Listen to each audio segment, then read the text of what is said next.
That's better. I have the viewers up again. I'm not too worried.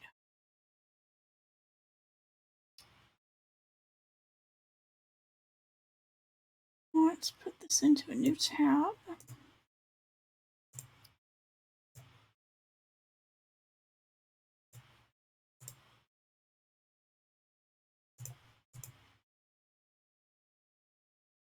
I'm going to give a general trigger warning. Because a lot of this talks about trauma and fake claiming. And they do show videos. Hi, Soul. Welcome in. Unfortunately, this is not the best, not the happiest stream.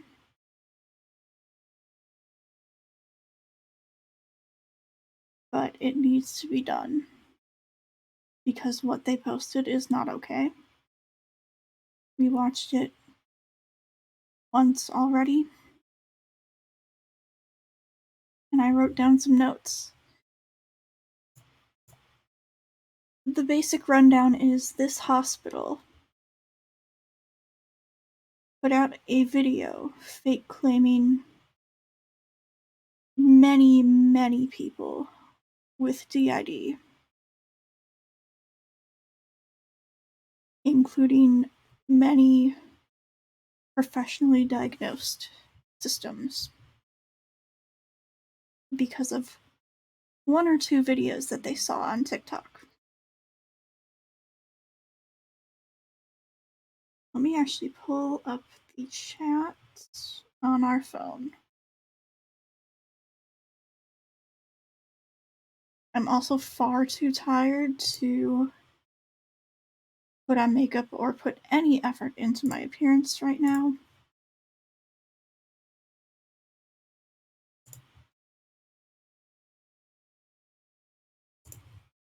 Good afternoon, and welcome to Grand Rounds at McLean Hospital. Let me know how My the name is volume Vonna is. Davis. I'm a psychiatric nurse practitioner at the Hill Center.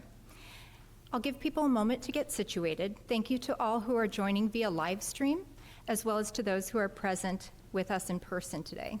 It is wonderful to see you all. Please note that for the question-answer portion of today's Grand Rounds, we will be accepting questions from our on-site attendees only. If you have a question or comment, please raise your hand and wait for the microphone to reach you so that our virtual participants are able to hear your question. I'm delighted to have the opportunity to introduce Dr. Matt Robinson, who will be speaking with us today about social media and the rise of self-diagnosed dissociative identity disorder. Dr. Robinson is an instructor in psychology in the Department of Psychiatry at Harvard Medical School. At McLean Hospital, he is the director of the Outpatient Trauma Clinic, director of clinical services at the Hill Center, and operations co-director of McLean's Trauma Initiative. Dr. Robinson completed his doctoral training at Columbia University. He completed pre-doctoral training at the Manhattan VA and his postdoc at the Boston VA. There, he worked with veterans struggling with the after effects of childhood and combat-related trauma, including PTSD and dissociation. He is a member of the Dissociative Disorders and Trauma Research Program, collaborating on research aimed at understanding treatment outcomes, phenomenology, and assessment of PTSD and DID. He is also on the scientific committee for the International Society for the Study of Trauma and Dissociation. Dr. Robinson teaches within the trauma curriculum for the MGH McLean Adult Psychiatry Residency Program. He is also a well-respected speaker at local and national events. It is my great pleasure to introduce Matt today. He is not only an accomplished clinician and educator, but also an exceptional mentor. Matt is uniquely gifted in communicating his passion for treating trauma across arenas. On a personal note, working with Matt has been my great honor. His warmth and calming, confident presence are a consistent assurance to patients, students, and colleagues alike. Please join me in welcoming Dr. Robinson.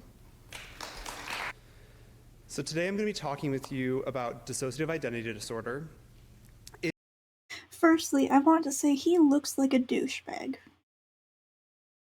He looks like a complete douchebag, and he also sounds like a complete douchebag. He's trying to sound smart, when in reality he knows nothing.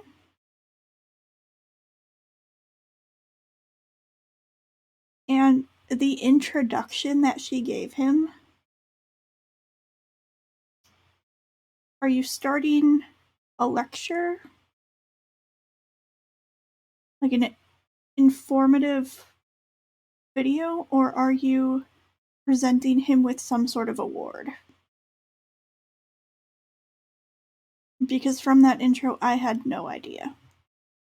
Increased social media representations claiming DID, and the implications for patients, clinicians, and researchers.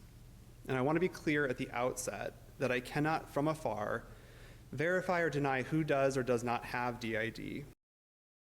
I'm going to be pausing this a lot to comment. He says that, and then goes on later to fake claim systems based off of 1 or 2 TikTok videos that he shows. He didn't ask anyone in these TikToks if they would be okay with being used. He never reached out to them in any way.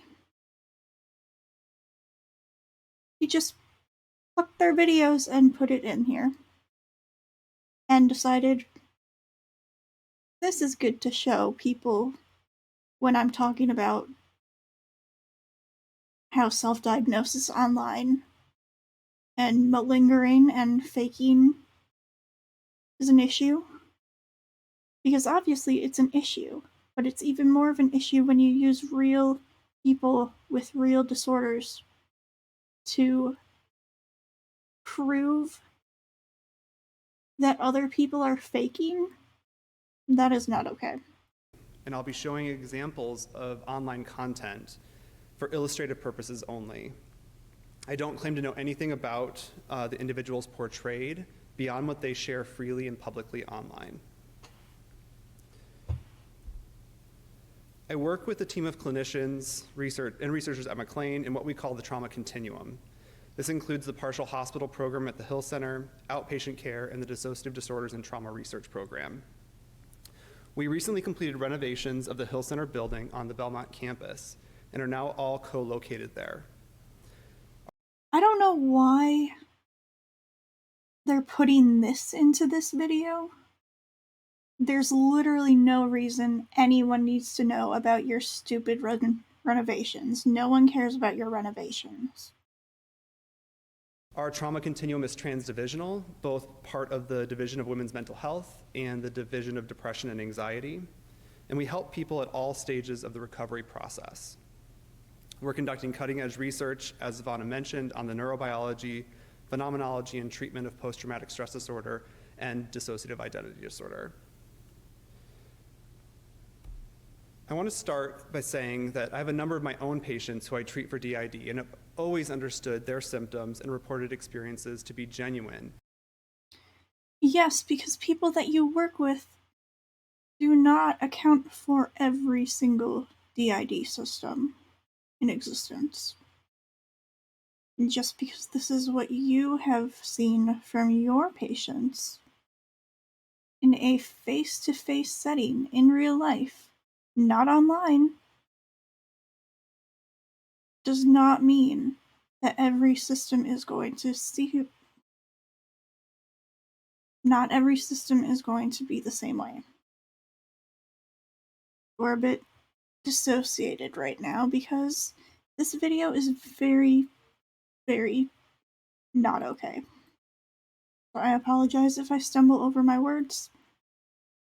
And rooted in early life experiences of trauma. The people I work with are reluctant, conflicted, confused, ashamed of what they experience and report. They look and act nothing like the sensationalized media representations created for entertainment purposes, with drastic changes in appearance and dress. Many people we treat for DID report feeling distraught and confused when they see social media and online content created by people identifying with the diagnosis. They can't imagine why anyone would promote their symptoms openly. Maybe to reduce the stigma because of things like split, which he does refer to later in this video. Maybe, just maybe, not everyone wants to be quiet about their symptoms, especially in a disorder where a lot of systems had to be quiet, or were told to be quiet, or were forced to be quiet. Why should everyone be quiet now? You wouldn't look at someone with depression who's explaining their symptoms and showing the reality of their disorder and say, oh, well, people with depression are ashamed of their symptoms and never share it, from what I've personally seen. So you must be faking. That's not how it works. Everyone with any disorder is going to present symptoms differently and will be at a different level of comfort with sharing their experiences. The daily struggles and symptoms they desperately try to keep under wraps are being displayed in social media content, often in fun, playful, and engaging ways. This does not make sense to them. Well, you know what? Trigonometry does not make sense to me, but I don't proceed to claim that trigonometry is some made-up fake thing.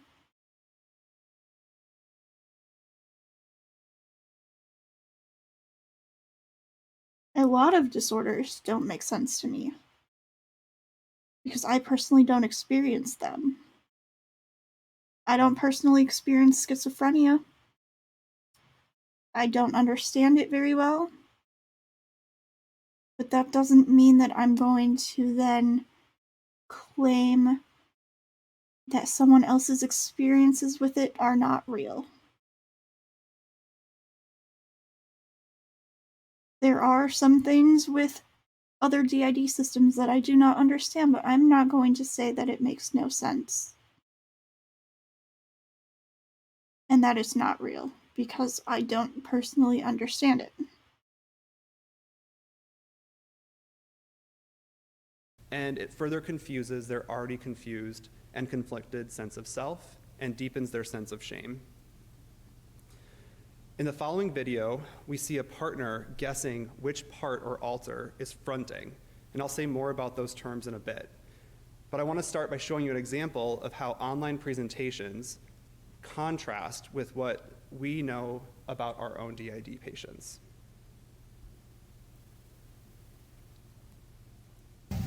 Who's fronting? Jay. Yeah. Hey, who's fronting? Look. Hey, babe. Yeah. Who's fronting? Jenna. Hey, who's fronting? Caleb. Yes. Hey, who's fronting? Say Anthony. And just so you know, it wasn't when he walked in the door. Nope. Definitely not. Yeah, we switched. So.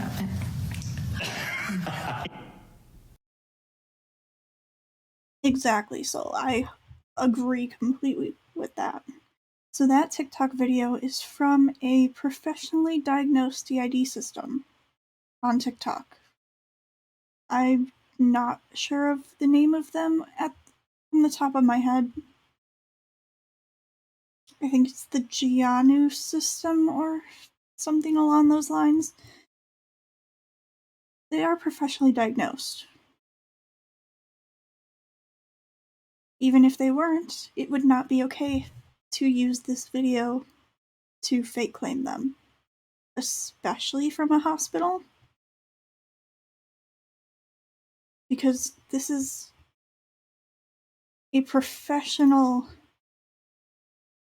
company doing this presentation. It was very cute, because that's their system's partner. So obviously, their partner would know more about them than this random twat up on the stand.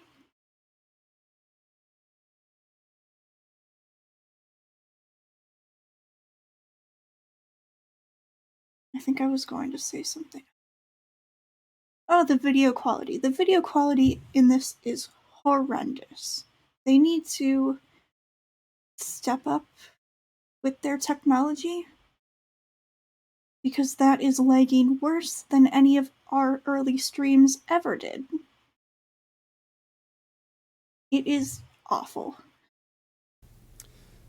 I meant to say before that played, I think for the live stream, some of the audio might have been a little off with the video. A so I little. apologize for that. Only a little. For our patients, switching is often an intrusive symptom related to flashbacks or trauma-related memories. I think he goes more into this later, but switching is not only caused by trauma and flashbacks. There are positive and negative triggers that can happen depending on the system. There can also just be, if two alters have good enough communication, they can communicate and switch that way.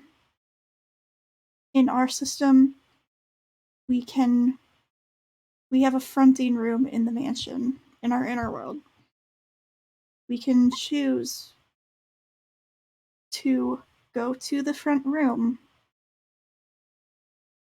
and attempt communication with whoever's in front and possibly switch.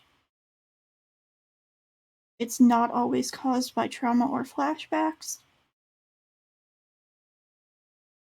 That's just not how it works all the time. I'm sure in some systems that's how it works, but that is not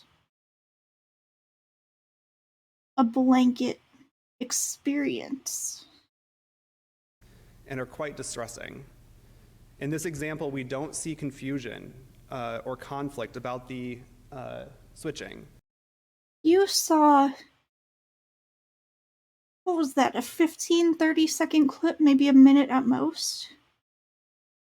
And each of the clips in that clip were only a few seconds long. How do you know there was no confusion or conflict between those? How do you know? How would you know?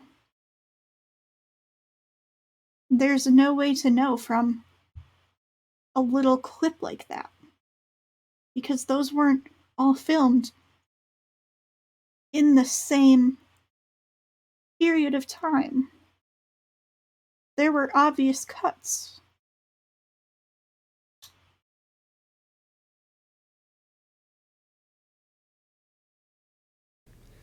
Instead, it's almost treated as if it's a game with her partner. Exactly, we did not see them switch.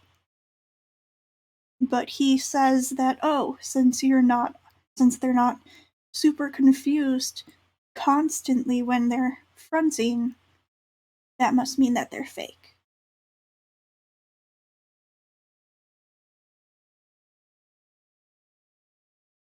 And oh, because they're not distressed in that moment, they must be faking.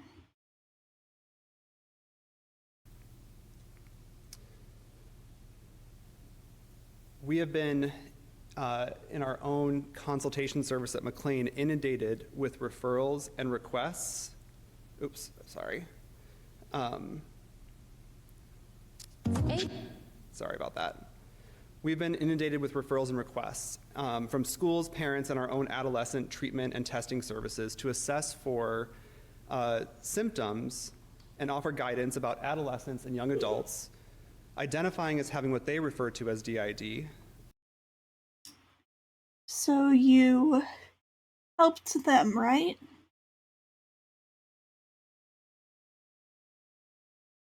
Because, firstly, DID is not as rare as people like to claim it is. And trigger warning for mentions of abuse, but nothing specific. I think that people who say that DID is this super rare thing just don't want to admit that children are very commonly abused.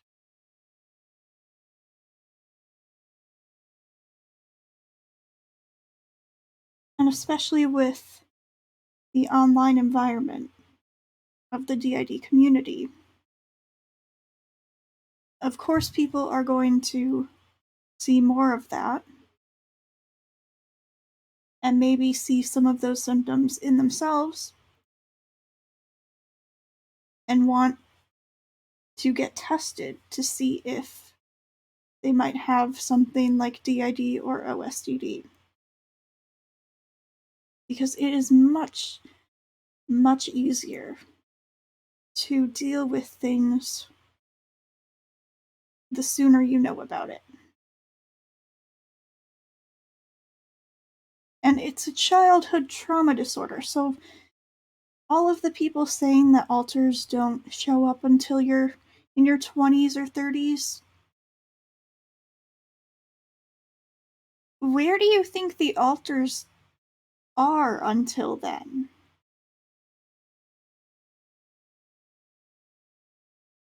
Alters are not stored in the ass. And parts, alters, self-states, and head friends. They are self-diagnosing as having DID, but many do not report a trauma history. And they That's interesting because later on, I know he goes on to say that many people with DID don't remember their trauma history. So, of course, people with DID are going to sometimes say that they don't have trauma because they don't remember it, because that is the purpose of the entire disorder. often have elaborate descriptions of parts or alters that are almost character-like.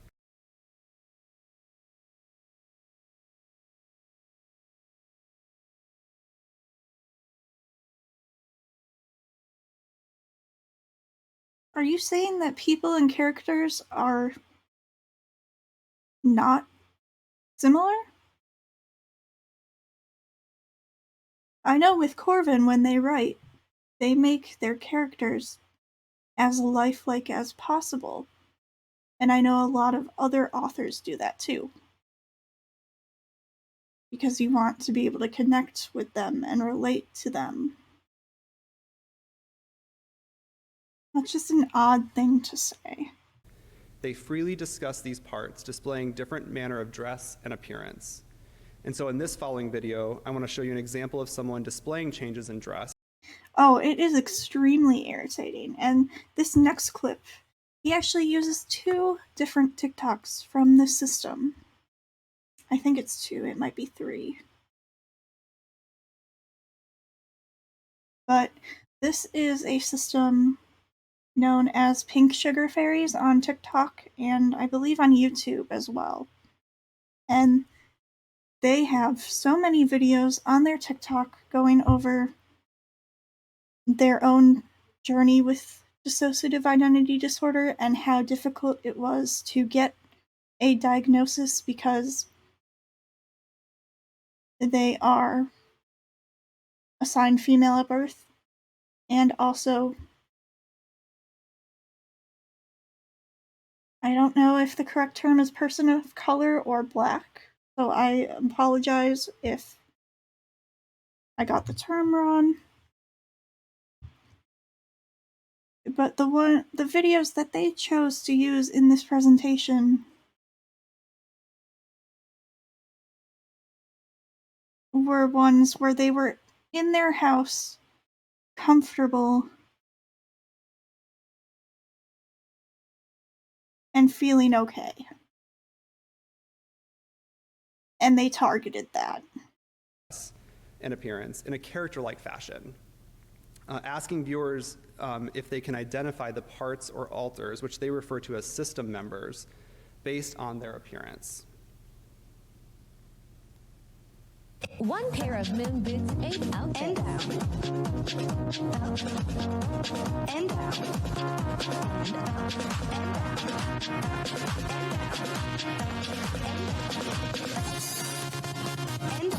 One pair of moon.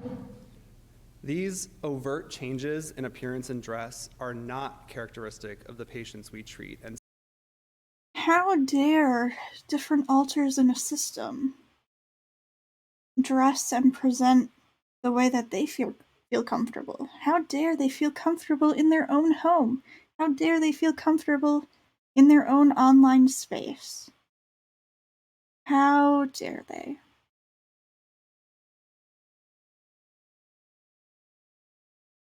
see every day. So how do we make sense of people showcasing overt changes in their hairstyle, tone of voice, appearance, dress, and role, when we know from years of clinical and research work that nearly all patients with DID are reluctant to discuss their symptoms?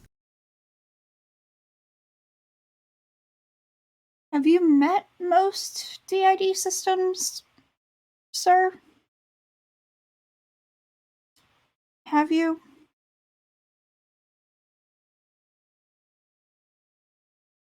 It's a blendy mix of Corvin and Val right now.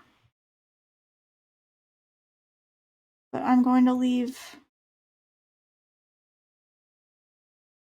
Val's things up.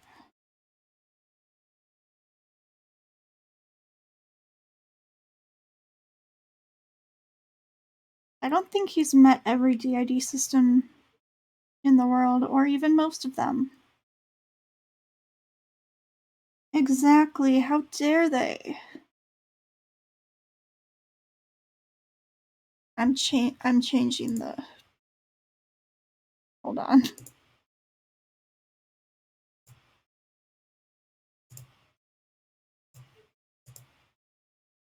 Okay. Val's still here, it's just mostly Corvin. But how dare they, act like themselves and be comfortable with themselves? They're not allowed to do that. And tend to feel ashamed I and saw... conceal what is happening for them. Do these social media content creators actually have DID? If these are not cases of genuine DID, then what are they? He said at the beginning of this that he couldn't tell if they were actually diagnosed or not. And now he's just stomping all over that statement. So he's not even being consistent. And what role is social media playing in self-diagnosis and the perpetuation of these online depictions of DID that do not fit with our understanding of the diagnosis?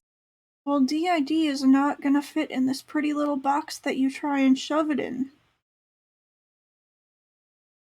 And also, self-diagnosis, when done correctly, is very valid. Self-diagnosis is not just someone looking at one TikTok and going, oh, I definitely have that.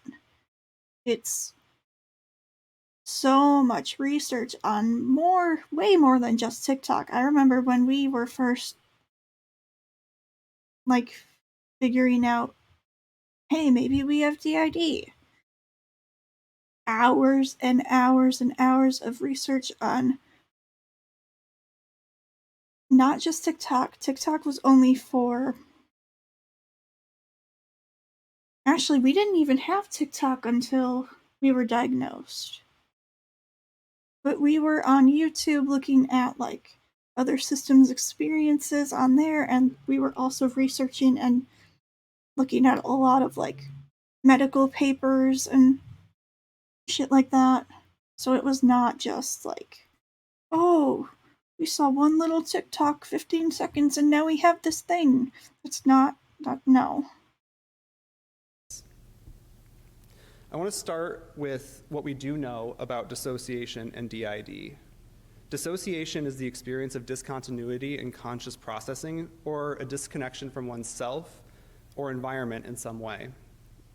Capacity for dissociation varies, and most people experience forms of normative dissociation, things like daydreaming and so-called highway hypnosis.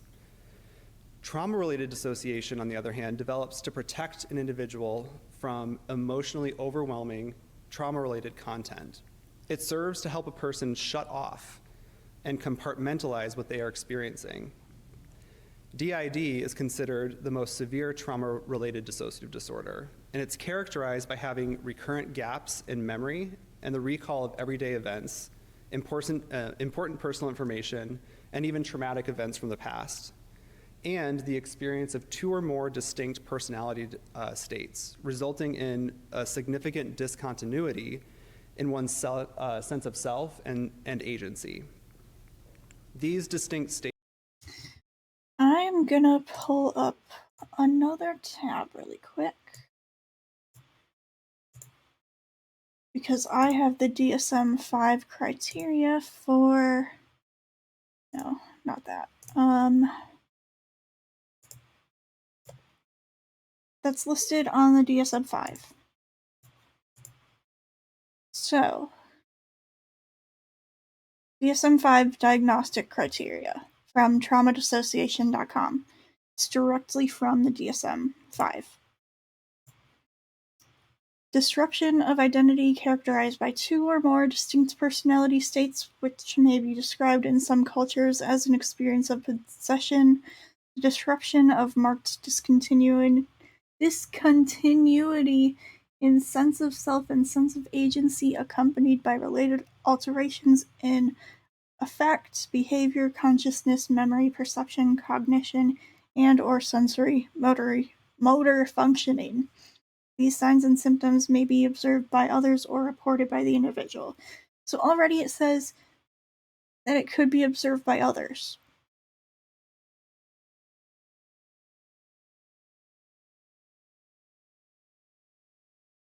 Recurrent gaps in the recall of everyday events, important personal information, and or traumatic events that are inconsistent with ordinary forgetting. I cannot speak. It doesn't have to be all 3 of these. It could be just one. It could be just one. And someone would qualify for a DID diagnosis if they had like the rest of these. But if they only had like amnesia with traumatic events that happened, then they would qualify.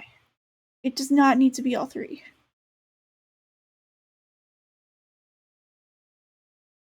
The other stuff doesn't really matter for this argument. Close that. Bring this back up. Okay. States can include subtle alterations in affect, behavior, consciousness, memory, perception, cognition, and sensory motor functioning. So in the thing we just said, it said and or.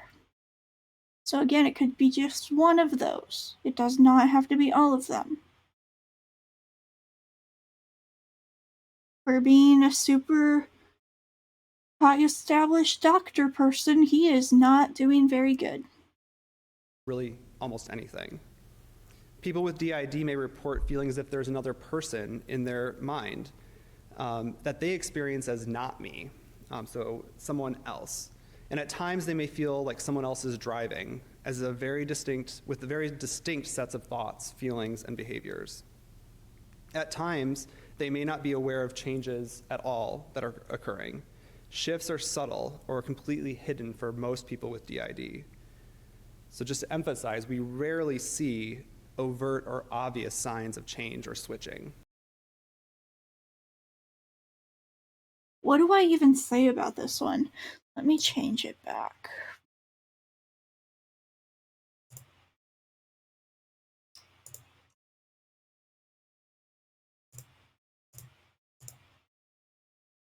What do I even say about that?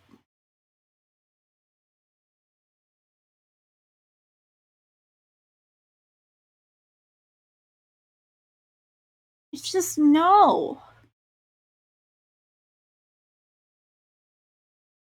Some switches are very, very obvious.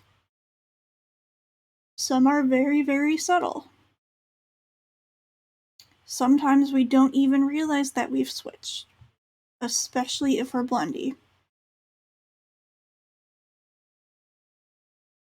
But that's not the case all of the time, and that is not the case with every single system. They're trying to shove every single person with DID into this neat little box that they can wrap up and tie off with a bow. No. Like depicted in the videos earlier. They never switched in those videos. First of all. Second of all, like I said, every system is going to be different. How dare they, in the comfort of their own home, in their own space that they've created, feel comfortable enough to dress as themselves and to express themselves? You would not expect every person who is not a DID system, like say 2 people just walking on the street, or like a group of 5. Let's go with a group of 5 people, random strangers, all singlets walking on the street. Would you get upset with them for not dressing the same? And do they all have to dress a certain way?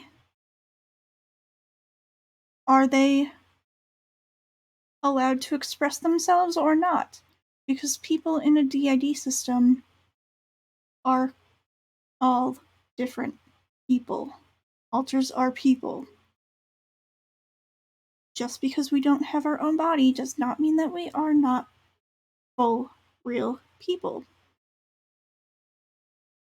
You would not expect a group of singlets to all dress and act the same.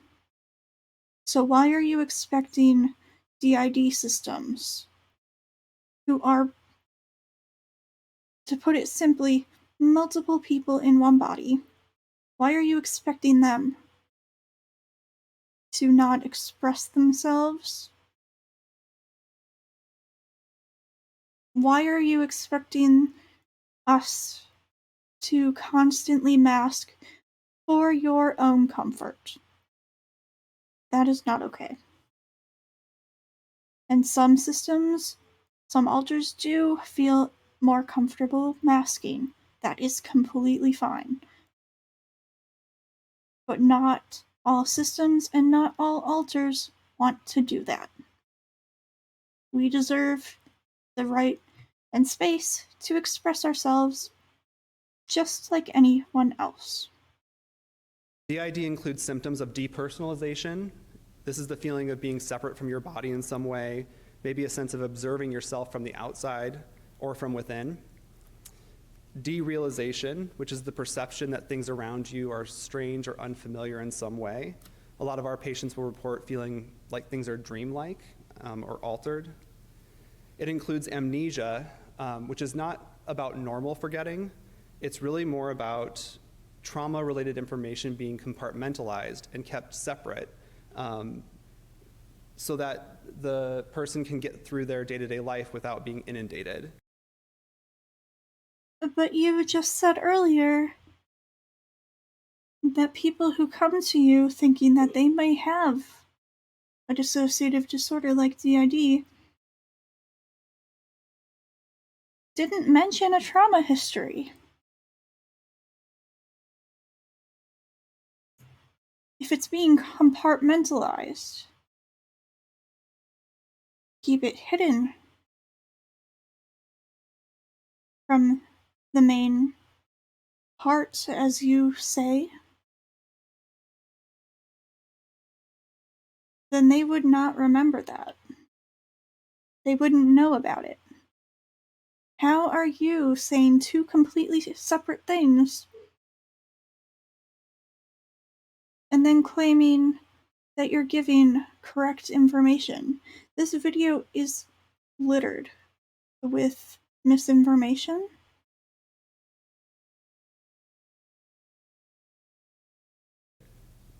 by the memories of the trauma that happened to them. Identity confusion is about feeling confused about who they are. And because there is separateness or the sense of having others' selves, this can be quite confusing.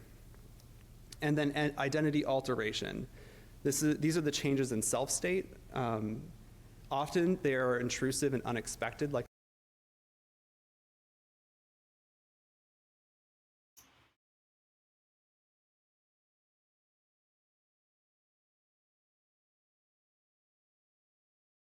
It can be both, but putting the information out there like that makes it sound like something from demonizing media like Split.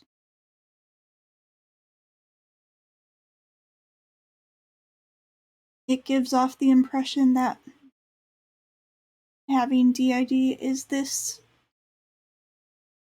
completely awful thing, and whatever part comes out, you don't want it there, and they're going to do bad things. It's not a disorder that anyone should want, but it is not all bad.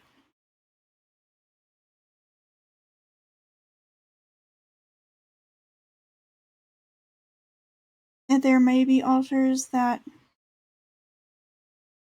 they don't want in general, which is absolutely fine.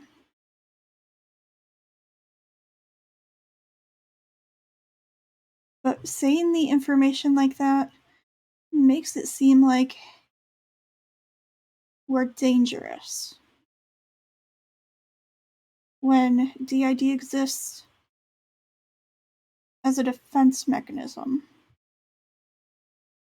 like I mentioned before, and most often they're provoked by some trauma-related content, reminder, flashback, I already addressed this before. That's not always the case. etc.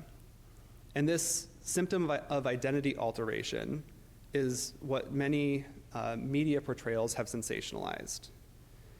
People with DID, the ones that we work with, are so afraid of their own thoughts and feelings and memories that they displace them onto a personified aspect of themselves.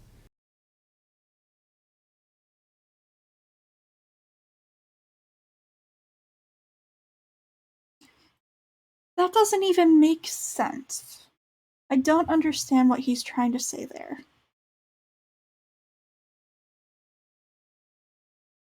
I really don't understand what he's trying to say there. He's making it seem like it's a choice. It's not a choice. DID is really about the not me experience. So wanting to do anything for trauma to have not happened to them, and to not have to experience overwhelming trauma-related content so that they can get through their day. That's true with anyone, though. And people can compartmentalize trauma experiences and not have DID or OSGD. And that's a basic mechanism that we all have to some extent. That doesn't automatically mean that you have DID or OSDD. It gets worse. We've seen this once already. Sorry, I was uncomfortable sitting how I was. This chair is not very comfortable. We need a new one. It gets much worse. We didn't even hear about this video until a few hours ago when we saw one of our mutuals on TikTok talking about it. And they posted the link to this. So we've watched it once and now we're going through it again. And I would have done a TikTok about it, but it would have been much too long, and I don't think anyone would want to sit through a million parts about one topic.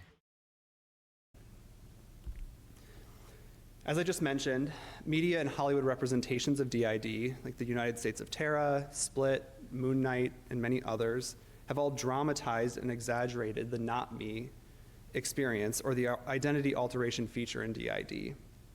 This has contributed to a great deal of misunderstanding and perpetuated many harmful myths about DID, including that people with DID might be dangerous, that they have the ability for extraordinary feats, that they have the potential for getting away with illegal activities, and that they may be unpredictable with wildly out of character behavior, and all of this would occur outside their conscious awareness.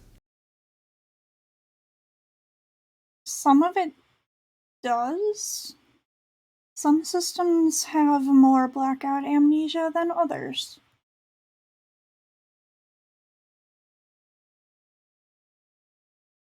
Orvin, personal space, please.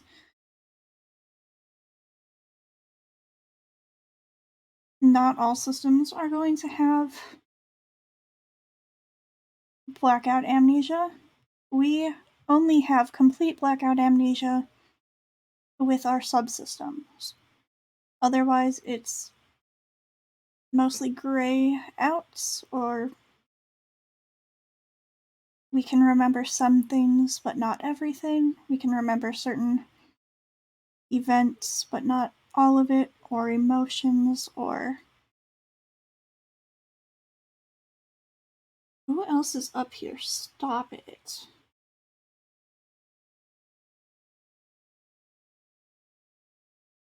I don't remember what I was saying.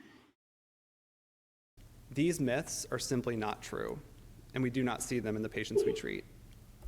Again, our patients with DID most often experience identity confusion and alteration quietly, subtly. They don't want people to notice that something has shifted or changed for them. Actually, that's not entirely true.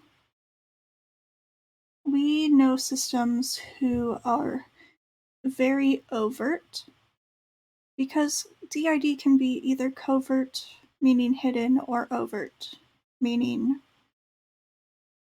not hidden.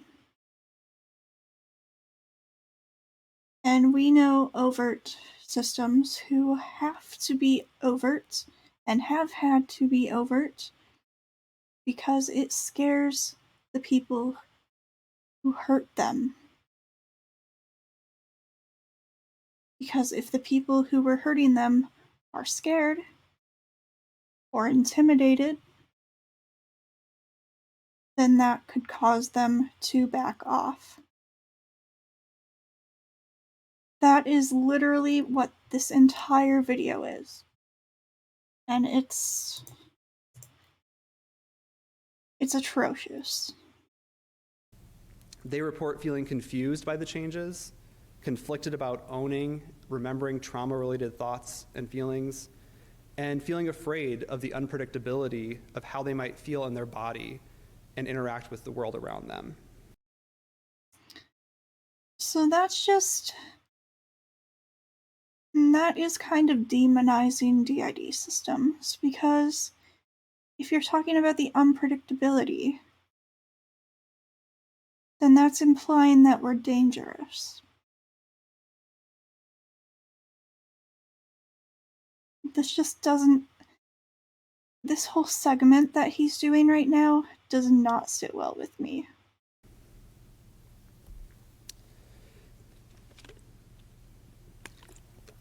DID is considered a post-traumatic developmental disorder, and it develops when a child who happens to have an innate capacity for dissociation, which is likely a genetic predisposition, is repeatedly exposed to intense chronic trauma or abuse at a very young age, usually before the age of 6 years old.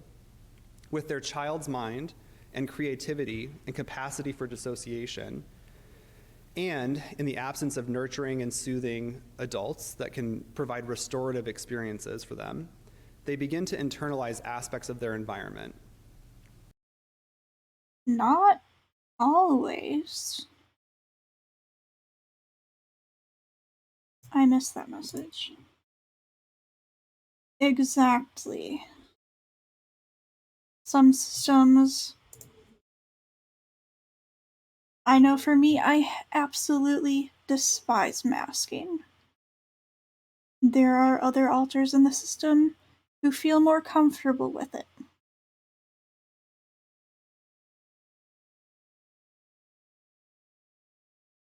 But children don't always take things from their environment. Children are very naturally imaginative, so they can make something up completely without any outside influence. And that could influence their system or alters. We see kids anthropomorphizing objects, having conversations with stuffed animals they think of as alive and real, and developing imaginary friends who they play with and communicate with. We see this in children with normal development. And at this age, children don't know really that can't happen, that's not real. In DID, the same process occurs, and the process of personality and personality development is fragmented, and at times those fragmented parts are, again, anthropomorphized and personified, so that trauma experiences can be displaced onto something else. So he goes into all of this scientific bullshit, but then he doesn't mention the theory of structural dissociation, which is the most up-to-date and medically accepted theory as to how DID forms. Because it's not a fractured identity. It's ego states that did not get the chance to properly integrate with each other. And compartmentalized. For example, a child who experiences ongoing sexual abuse can think, it's too scary, it's too awful, it's too overwhelming and dangerous to know what's happening to my body. So they tell themselves, it's not me, I'm not the one being harmed. Again, he's making it sound like it's a choice that people make consciously. It's not a choice, it's a survival mechanism.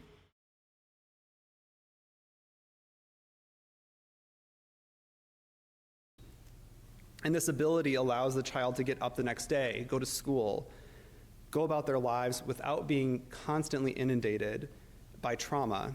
And it helps them to stay in contact with the adults who provide food and shelter that they rely on for survival. I don't like what he's saying here. And I don't like it because this is implying that DID is firstly always caused by some sort of abuse. And secondly, it's always caused by people who do provide you with food and shelter.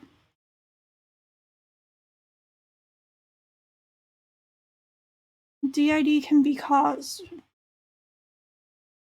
by so many different things. It does not always have to be abuse. It is often abuse, but not always.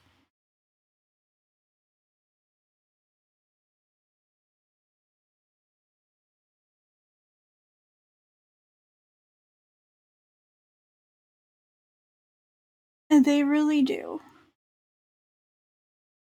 I think someone else is close.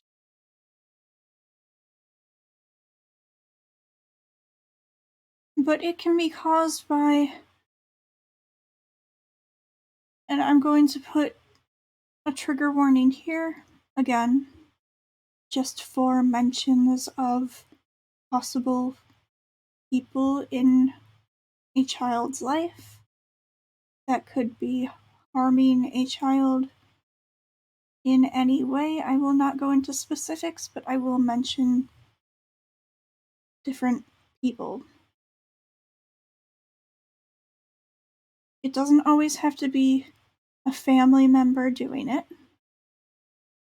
It could be a teacher, it could be other children, it could be older siblings, even younger siblings, I believe. Depending. It could be a babysitter, it could be a doctor. It does not have to be an adult that provides food and shelter. And by him saying that, it implies that it always has to be. Because it is not and does not. It would be far too confusing and too difficult for a child to understand how the adult who provides that shelter and food is also the one who hurts them in unimaginable ways. And their survival depends on dissociation. The child's survival also depends on keeping this process hidden and out of sight. Again, like I said, we know systems who are very overt because it benefited them more and helped them survive more and prevented more harm by them being overt. Because if the people hurting them were intimidated or fearful, then that could possibly prevent more harm. What is not always hidden, it's often viewed as a covert disorder, and that is what it is commonly. But there are cases where it did develop very overtly because that is what was most beneficial. And so, as was once famously noted, DID is really a disorder of hiddenness, and that's true into adulthood. Not necessarily, like I just said. Which is why it's surprising to see people online coming out or celebrating receiving the diagnosis. I'm going to tell a personal experience of ours. We were misdiagnosed with borderline personality disorder, and I think even bipolar at one point. And I can't remember if we were misdiagnosed with anything else, but we were also diagnosed with, correctly, major depressive disorder, generalized anxiety disorder, social anxiety disorder, and I believe also ADHD.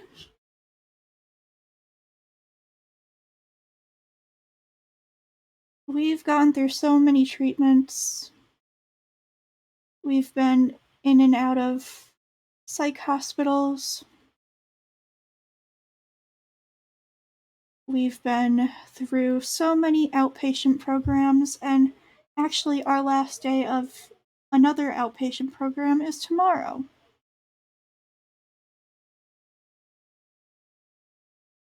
It never seems to get any better, no matter what skills we learned or used, no matter what treatment we went through. And that's because they were treating us for the wrong thing. They were not treating us for a trauma disorder. They were not treating us for a dissociative disorder. They were treating us for anything and everything else.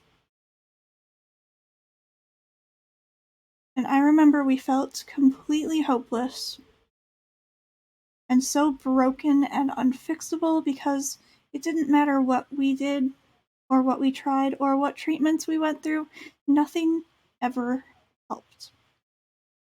Until we were looking into dissociative identity disorder, and then we got our professional diagnosis. And once we got our diagnosis and it was confirmed, everything fit into place. Everything started making sense. And we started getting treatment for the right disorder. And we actually have been doing a lot better because we've been going through treatment for the right thing. It was very, very relieving to get a correct diagnosis where everything made sense and everything fit into place. But before that, we did feel very, very broken and unfixable, like we never deserved happiness, like we would never get any better because we didn't know why nothing was working. But that is because we weren't being treated for the correct thing. That is why people may celebrate and be relieved by and happy by receiving a diagnosis, especially a correct one. Exactly. Systems are not miserable all the time. There are very bad things about this disorder. It is a very dark disorder, and I would not wish it on anyone, but it is not all bad. Especially when you start going through the healing process, it does get easier. But that is why people may feel the need to celebrate or feel happy that they were given a diagnosis. Because I know that for us personally, we were extremely relieved to finally know what was going on. To finally be able to get the help that we needed instead of going back and forth through so many different outpatient programs. Because none of it ever helped. We knew all of the skills. We still know all of the skills. We've tried so many of them and we've tried doing so much, but it never seemed to help because it was the wrong diagnosis. Exactly. This whole video just demonizes the disorder and it demonizes people with it. It invalidates so many people. This video is going to be as damaging or even more damaging than Split or the Trisha Paytas drama, especially because this is a video put out by a professional hospital. It's not just some random person on the internet making this. This is from a hospital.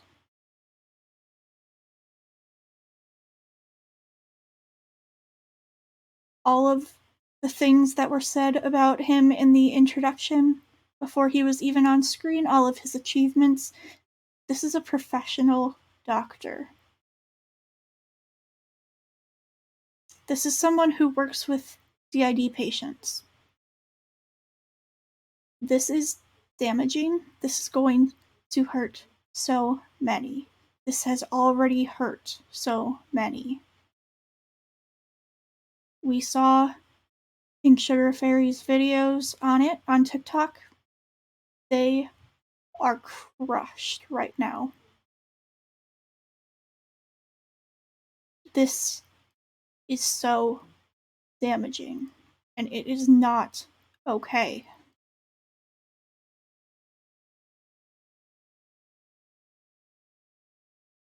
And at the end of the day, we can call it out all we want.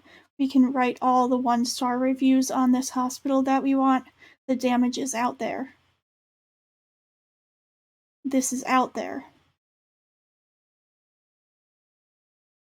All we can do as a community now is try to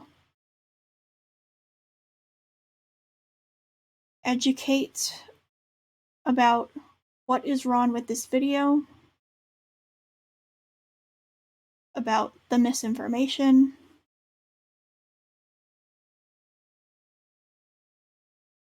and try and do damage control. It is a constant battle. I agree. And it is exhausting. This video, it makes the entire subreddit of fake disorder cringe look like they're complimenting people. That's how bad this video is. Exactly. I'm glad that this video is getting around on TikTok, and I'm glad that the community and allies of the community are trying to write reviews for the hospital and get the rating down as much as possible.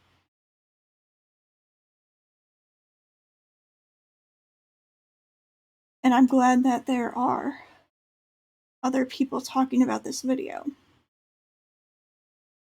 because this is not okay. This is so damaging. I know they probably see it in some twisted view, just like fake disorder cringe does.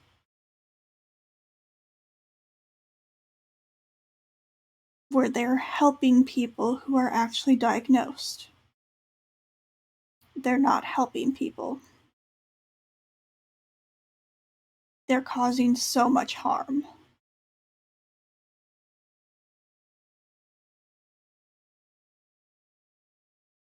I don't think I'm Val. We're really blendy. As is the case in this video. I just got diagnosed with dissociative identity disorder a few days ago, and I don't know how to tell people about it or come out about that. So I've decided to attempt to JoJo Siwa it. You know how she came out as gay by posting a picture in that shirt that said "best gay cousin ever"? Okay, so I'm at the superstore and I'm gonna get a cake. I'm gonna get a cake that also, this is inspired by Kai Robinson on Twitter, who had the congrats on the autism cake. I'm gonna get a happy DID diagnosis cake. Let's go.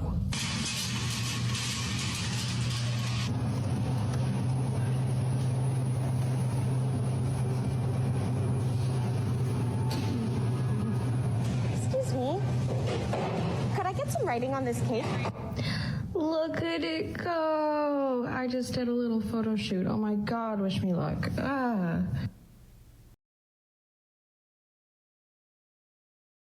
So that was Pixie Locks. I think that's her name. Me too. We follow her on YouTube and TikTok, I believe. But she has been so open about her own DID experiences and how she's gotten help for it and how it's helped her by getting the diagnosis and going through treatment for it. But this man takes that video and basically says, "How dare you be happy about this? How dare you celebrate something that can help you? How dare you celebrate learning more about yourself?"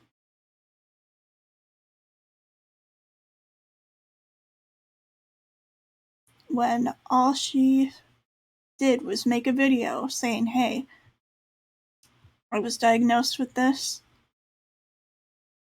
I'm going to get a cake.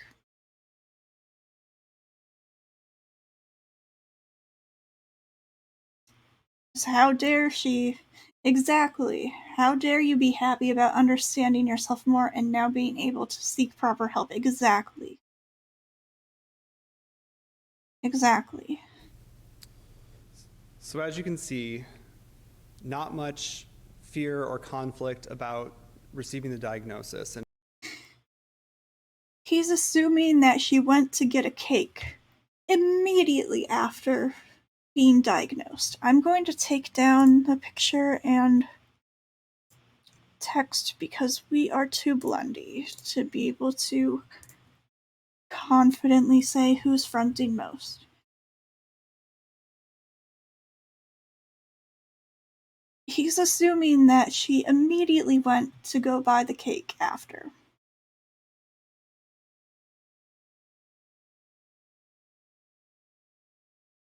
Exactly. Exactly. Because most of the time, at least for us, we did not get our diagnosis the first appointment with our therapist. It took months and dozens of sessions and so many hours before we got our diagnosis. And before that, we were kind of just working through feelings, explaining our experiences, explaining our symptoms, and it was a lot to process for us.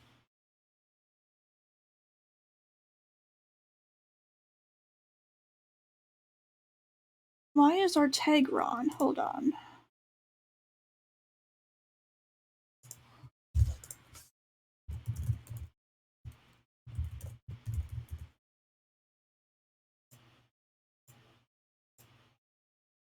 There was a typo in our mental health tag and it was bothering me. I've never noticed that before.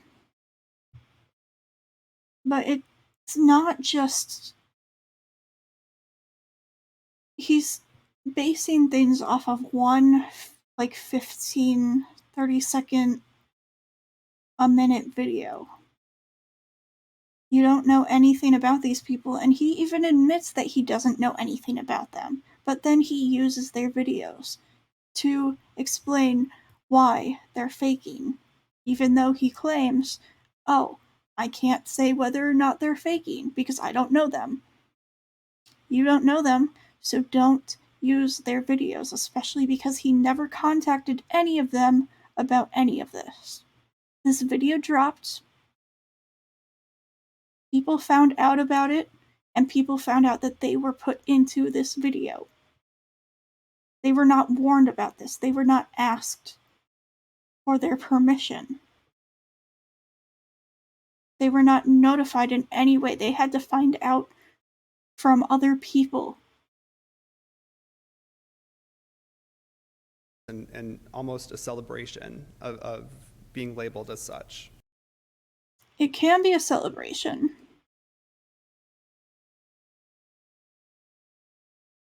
It can be. And I can almost guarantee that for Pixie Locks, it was not just a celebration. I'm willing to bet that for them, I'm going to use they them pronouns. Because I think Jillian, the host, uses she her. But the system as a whole, I think, uses they them. So I'm going to use they them. I'm willing to bet that they went through a lot of denial and conflicted emotions, trying to figure out what trauma might have caused it. I'm willing to bet that it was not just a celebration. Yes, there was a celebration, but I'm willing to bet that that was not the only emotion. I'm willing to bet that it was not just happiness. There's a long history of controversy surrounding DID, which is why it's important to consider. Exactly, it's that's important how it to was consider for to us. contextualize what's happening with social media representations and the contemporary trend of self-diagnosis. Dissociative disorders are among the oldest reported psychiatric problems, dating back to the late 18th and early 19th centuries. In the 19th century, there is documented controversy about whether hysteria should be conceptualized as dissociation, related to psychological, most often sexual trauma, a product of frustrated, repressed sexuality, or an artifact of suggestion among impressionable women. At this time, Charcot and Genet believed traumatic experiences were central to dissociative phenomena. They developed a psychotherapeutic model whose basic elements are reflected in our contemporary understanding. I'll talk about the trauma model in a bit. Records regarding Charcot's patients document that they experienced significant trauma, including wartime events, contributing to his belief that trauma is at the center of dissociation. And Freud, while initially agreeing with this formulation about hysteria, famously changed his mind, arguing instead that disavowed memories of childhood sexual trauma were really about Oedipal fantasies. After Charcot, Genet, and Freud, and others, dissociation received little attention until early in the 20th century, with some important and notable exceptions during war times. During and after World War I, hysterical and dissociative symptoms were observed among male soldiers, which was referred to as shell shock. Dissociative symptoms continued to be observed and documented in every war since, all up to even today's conflicts.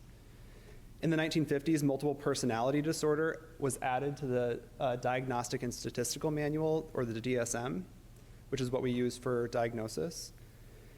In 1960, there was a systematic psychiatric attention paid to childhood maltreatment, drawing attention to how abuse and trauma may contribute to dissociation. And feminist scholars, psychologists, and psychiatrists debunked the Freudian theory that reports of childhood sexual abuse were really about Oedipal fantasies. Both of these changes provided support for the belief that trauma experiences is what leads to dissociation.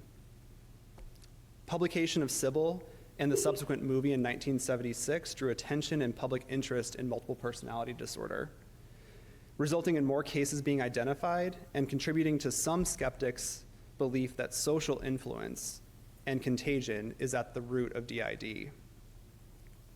In 1980, the DSM-3 added PTSD with psychogenic amnesia and created categories for both somatoform and dissociative disorders. But in the early 1990s, skeptical views of the dissociative disorders emerged with the rise of the false memory syndrome.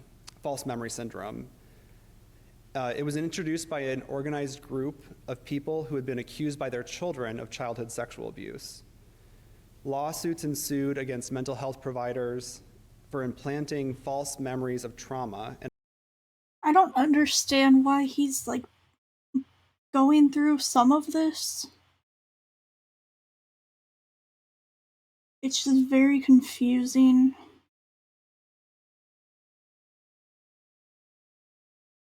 I don't know. It sounds like a bunch of medical bullshit that he added in to make himself sound smarter and more credible than actually giving good information. Exactly. It feels like this was thrown in just to make himself look more credible. and abuse, and creating iatrogenic dissociative disorder diagnoses. With the DSM-4 in 1994, dissociative amnesia and fugue replaced the word psychogenic. And multiple personality disorder was replaced with dissociative identity disorder, which remains true in our most recent edition. This change to the DSM reflects that DID is not really about having many personalities.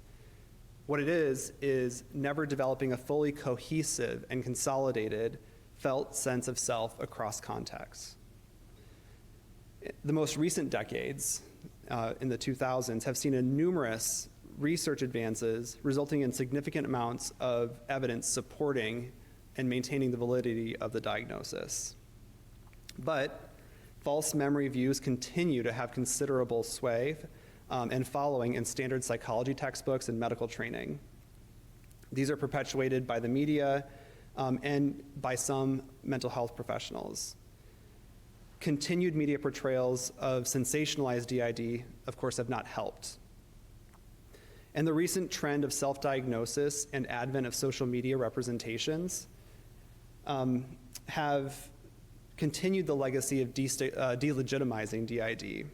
And so still today, at the heart of this controversy are two models of dissociation. One that asserts DID is related to trauma and that reports of childhood abuse are genuine and true, and one that believes that dissociation and trauma memories are largely made up or false due to fantasy proneness and suggestibility. So the trauma model of dissociation holds that dissociation evolved as an adaptive aspect of humans' psychological and physiological response to threat or danger, which allows for automatic unconscious behavior, numbing of pain, and disconnection from traumatic experiences to make space for focusing on survival and one's immediate needs.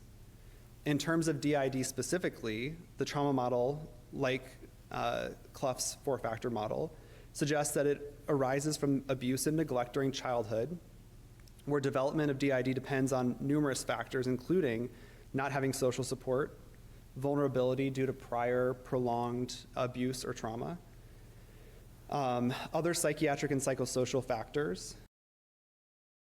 I want to quickly touch on this because exactly, he really is. So DID, as far as we're aware, 3 things need to happen. First, you need disorganized attachment from your primary caregivers, whoever that might be. Could be parents, could be grandparents, whoever's raising you, basically. 2, you need to have an innate ability to dissociate to high levels, like from birth. And 3, repeated severe trauma before the ages of 7 to 9. It does not always have to be abuse. It is commonly abuse, but it does not always have to be abuse. One's genetics and biology, and importantly, one's capacity for hypnotizability or dissociation. Capacity for hypnotization, that just sounds like he's trying to, imply that DID can be caused by hypnosis. And that just doesn't sit well with me.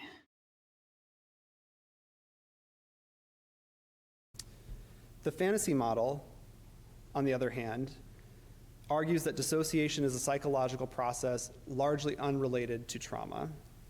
The fantasy model suggests that experiences of dissociation are a result of fantasy proneness and possibly cognitive and executive dysfunction. I don't know when the hell these studies are from, but they are not accurate. From what we know. And importantly, that reported memories of trauma are confabulations or exaggerations, or simply not true. The fantasy model suggests that DID is sociocognitive in nature, that mental health treaters, the media, Hollywood, and so on influence and cause DID. No, that can't happen. No. The model suggests that trauma memories are suggested and that reports are influenced by psychological and social factors and therefore are false. While there's little to no scientific or clinical evidence to support the fantasy model, the trauma model actually has been supported in multiple ways. For example, research supports that there's a consistent relationship between trauma and dissociation. The two are very often linked. Numerous studies employing gold standard, well-supported assessment and clinical tools have supported this relationship. Dissociation is a stronger predictor in many studies of trauma than fantasy proneness is.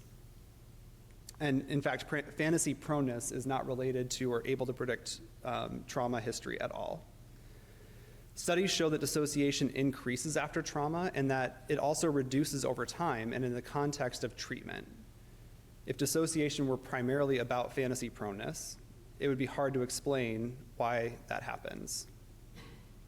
Suggestibility is also not linked with dissociation in studies, and the literature says there's a weak and inconsistent relationship between dissociation and false memories of trauma. There really hasn't been any research evidence showing that trauma and dissociation are linked with false memories. This is just a bunch of filler bullshit. And more recently, importantly, there are differences in psychophysiological and neural activation patterns when comparing DID patients to both high and low fantasy-prone controls. And this reinforces that DID just does not have anything to do with fantasy proneness. But I'm going to go through all of it. Closer to home, there's also increasing neurobiological evidence for unique patterns of activity and connectivity in the brain. As Drs. Lauren LeBois and Melissa Kaufman discussed in their I'm commentary in dissociating through Biological this. Psychiatry about their recent findings. Dr. Kaufman and LeBois, by the way, are co-directors of our Dissociative Disorders and Trauma Research Program. What they found is that in classic PTSD cases, there's an increased activity in the limbic regions of the brain, which are responsible for detecting emotional salience, so how strongly we attend to and experience emotion. And in PTSD, we see a decreased emotion regulation-related activity in the prefrontal cortex. And this results in a more extreme, less regulated emotions and a hyper-aroused state. This hyper-arousal is characteristic of what we see in classic PTSD.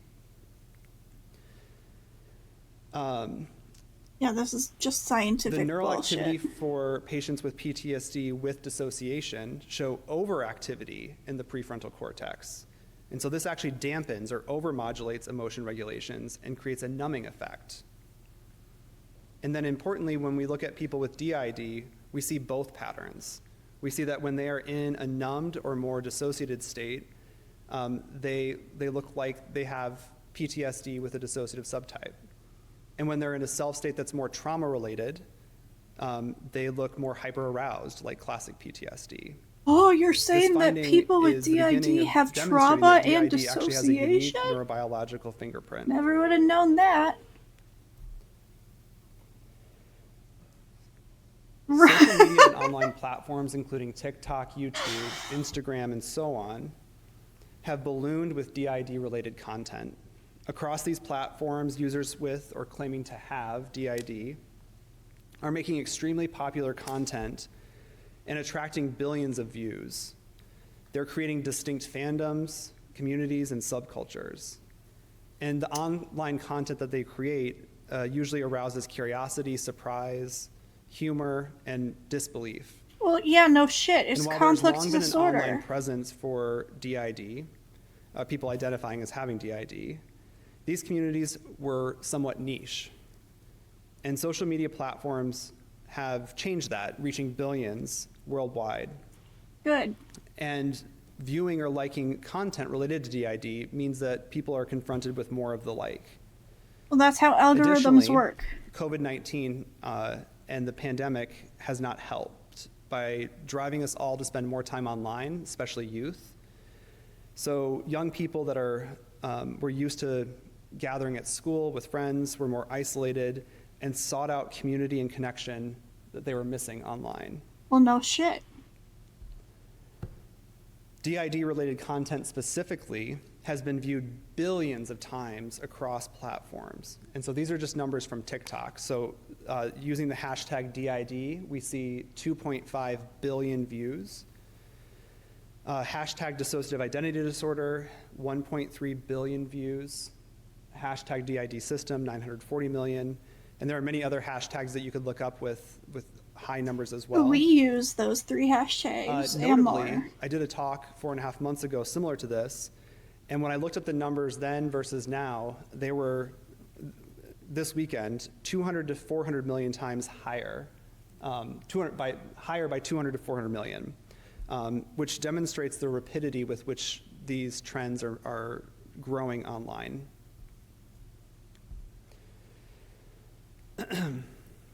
With the advent of the commercial internet in the 90s, evidence and information about DID has become widely and easily available, and it's created safe spaces and online communities for people who are trauma survivors, mental health consumers, clinicians, and researchers. And with vast amount of information, many of the misrepresentations and false claims about DID can be countered with true or good information.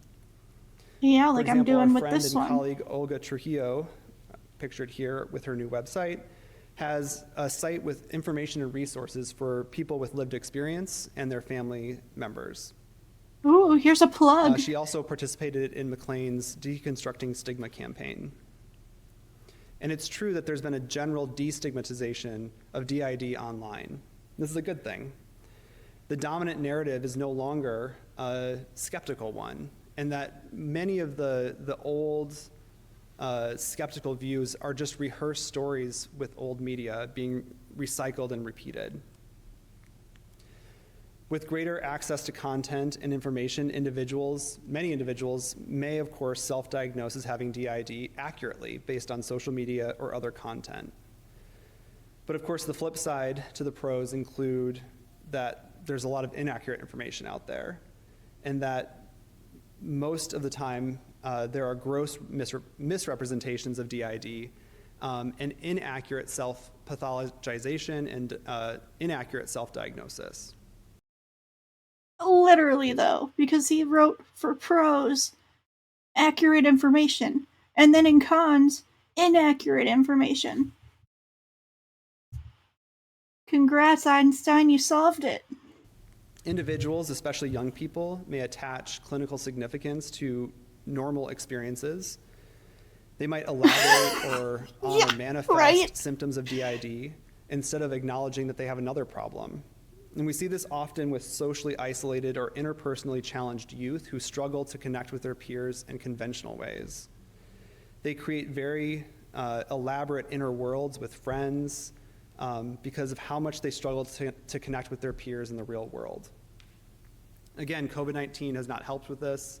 It's increased social isolation. And this may in part help explain why we are getting so many referrals from parents to assess children who are claiming to have DID. This just in. Worldwide virus that killed millions. Well, how many people? Probably millions of people. Oh, it is. It is. Welcome in. I'm so sorry that you had to find us like this, but welcome in. It's just in. The worldwide virus that caused isolation is causing more mental health issues. Who knew? I didn't. Unfortunately, there's also significant online harassment that occurs with these social media influencers. And this harassment is obviously harmful to the person. I thought forks were found in bathrooms. Content, but it's also harmful to our patients with DID who might stumble upon someone accusing another person of making up their symptoms. Bro, you're literally doing that right fucking now. You can't.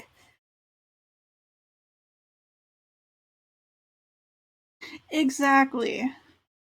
But he would rather be like, oh, everyone with it who's open about it is obviously faking. Because he's a big dude, bro. With some fancy titles. Who made a PowerPoint.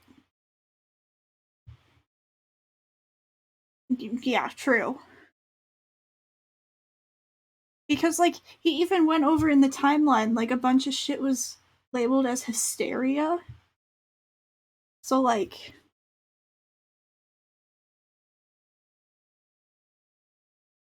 But, oh!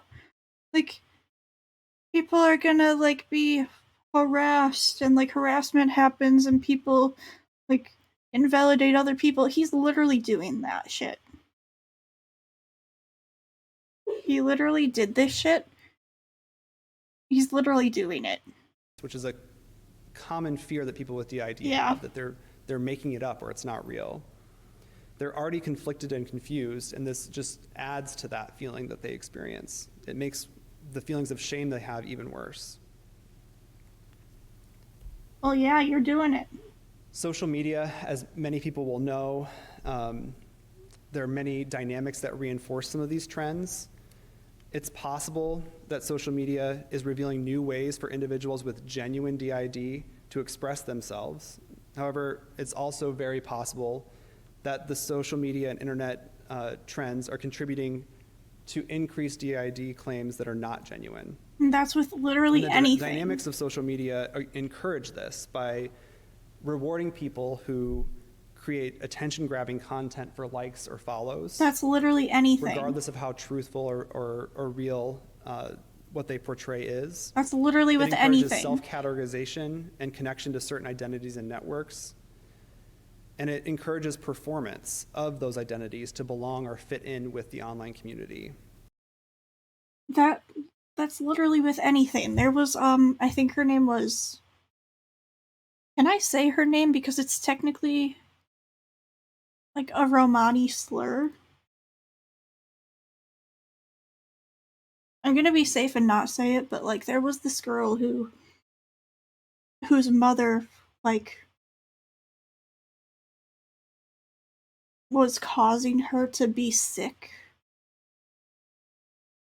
for like attention or money or whatever it was. I mean, they literally like killed her mother, like her kid and her boyfriend, but like that was a thing that happened. So it's definitely not a new thing.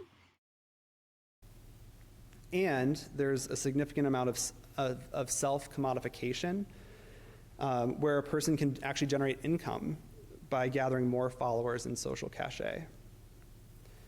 One of the most popular TikTok accounts, the A System, which I'll show you in a second, has developed a wide following with millions of views of their online content.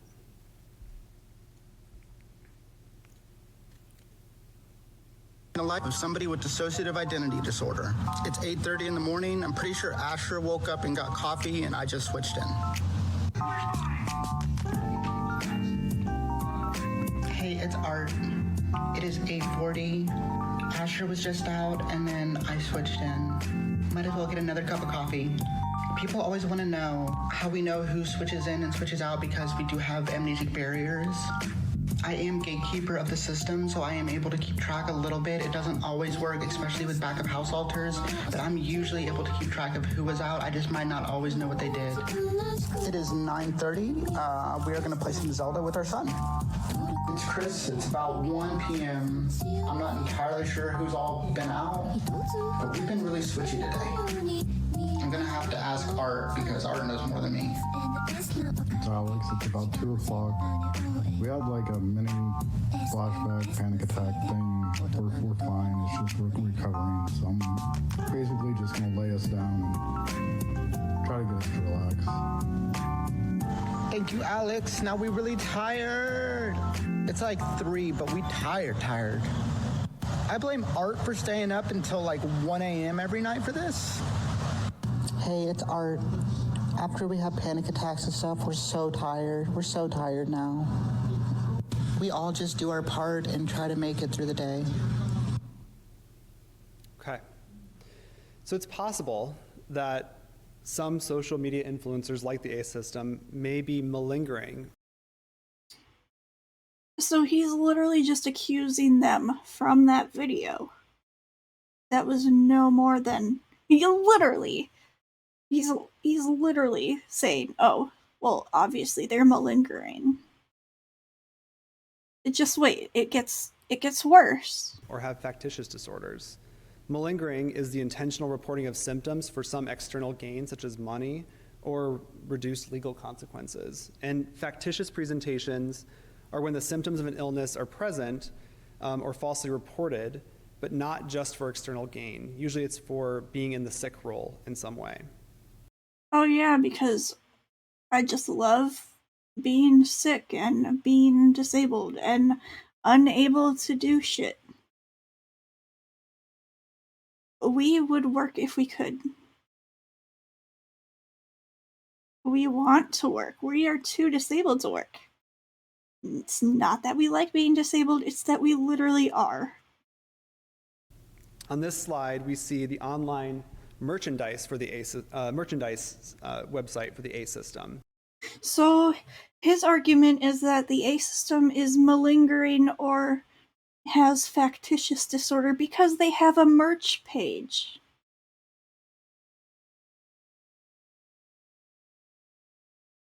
That's his argument.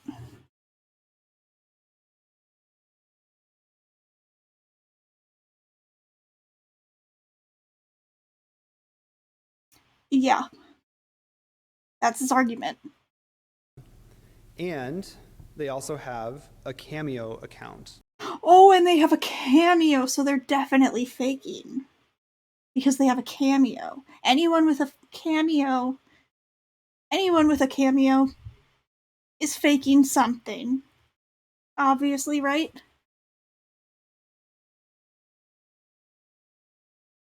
Honestly, it's no different than like a YouTuber having merch. It's really not. Especially because like the A system does do like Twitch and stuff. And they like every altar like has their own thing, and I know I've seen comments in their videos of people being like, "Owa owa merch when?" Like they just because they have merch and make cameo videos doesn't mean that they're faking.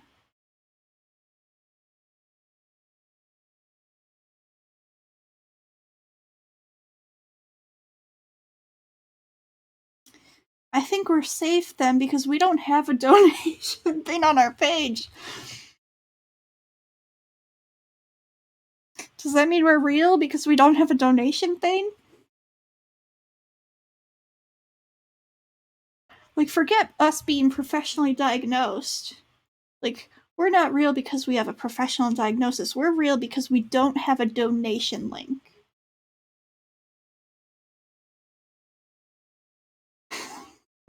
For those of you not familiar with Cameo, it's where you can book a personalized video, shout out for your birthday or special event from someone famous or well-known. Oh no! Some people want the A system to wish them a happy birthday, so that means that the A system is faking. Oh no.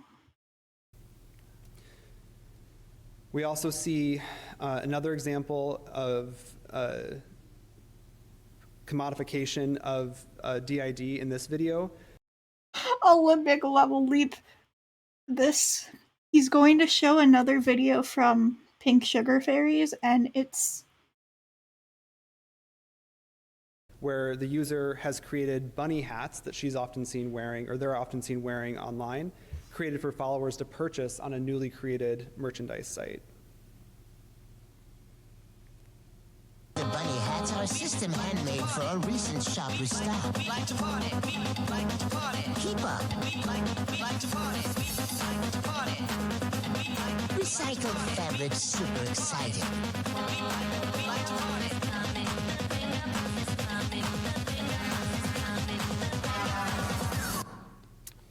So again, so according to him, because systems have hobbies and sell their creations that they make from those hobbies, if they do that, then they're faking. Systems can't have hobbies. If you have hobbies, you're a fake system. If you can't tell, most of the things that I've been saying are sarcasm.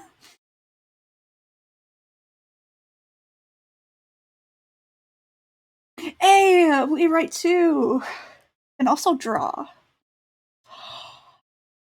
We make money off of art commissions. we're faking. Aw, shit.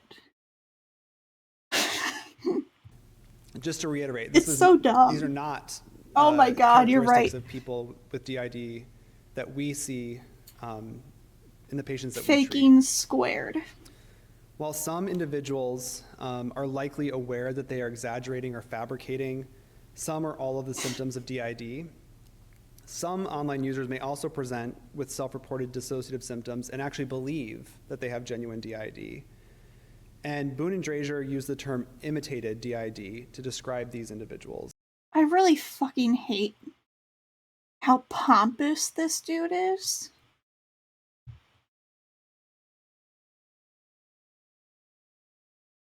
I just hate him.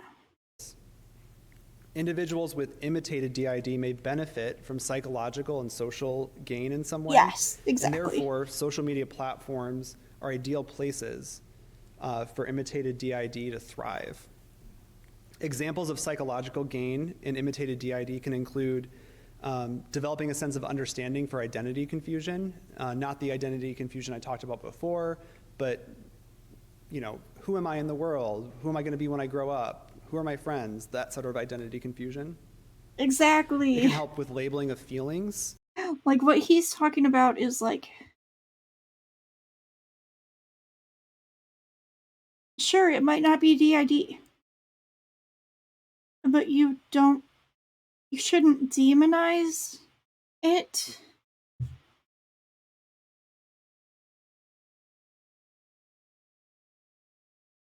Like, this just seems like, hey, this is the thing that, like, most fits with my experiences. It doesn't... I don't know how to explain it. Too many thoughts. I don't even know who's all up here right now. It's very blendy. Or emotional states that might seem extreme or out of control.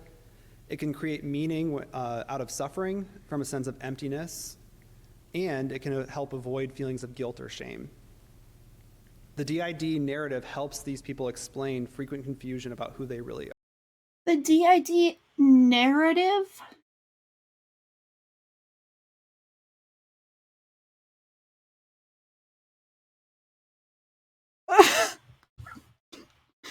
Is this the new gay agenda? The DID narrative? Oh my God. Social gain can include receiving special attention or having people be infatuated with you. So again, thinking about social media and likes, that's very much at play. The experience of social gain may help explain why social media representations of DID, where again the goal is often obtaining as many followers as possible or likes, plays out. And there's a social cachet for getting more attention. Another example of what might be imitated DID includes plurality or multiplicity. He gets into endo systems so-called here. Endogenic systems. And quick pause to say, endogenic systems do not exist. If you identify as an endogenic system, or if you support endogenic systems, please leave.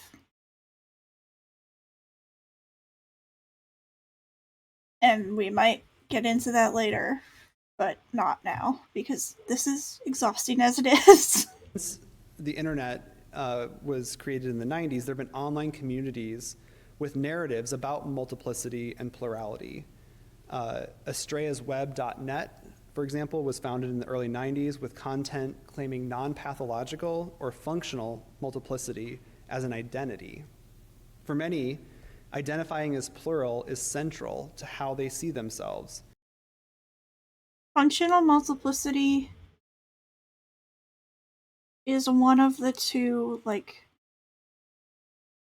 ways to treat DID. It's either final fusion or functional multiplicity. I don't know what the hell, why he's trying to equate this to endos, but... And plurality is what connects them with other people and their online community. So in this video, we hear someone describing and welcoming others to the plural community, literally. offering resources and tips. To the community, I definitely recommend looking up the Plural Association. I will see if I can link them somehow.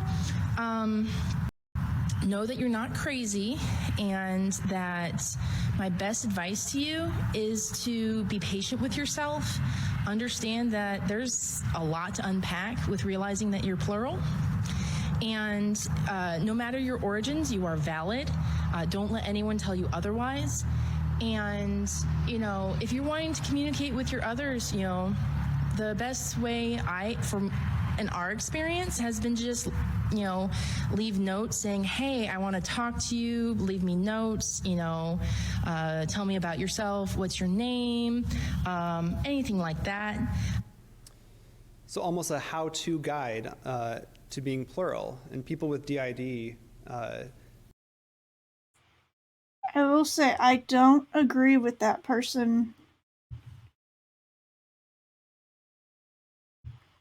Like, if we came across their profile on TikTok, we would probably either ignore them or block them because they are, like, endo-supportive based off of what they said.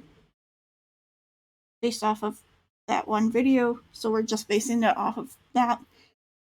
But saying, hey, a good way to improve communication within your system is to leave notes to each other. How is that a tip? Exactly. Exactly.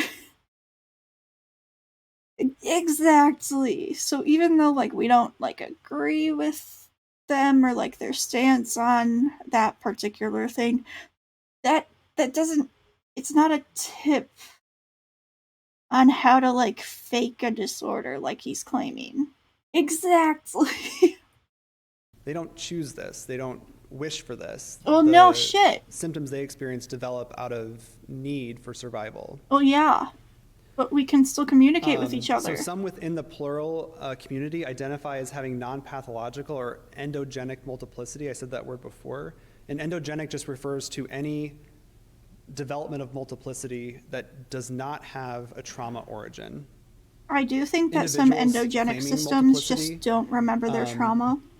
Often are creating very elaborate and developed parts that promote their plurality as a healthy way of their mind working. So it's an identity. Excuse me, sir. The disorder is called dissociative identity disorder. So, of course, people are gonna say that it's their identity because it's dissociative identity disorder.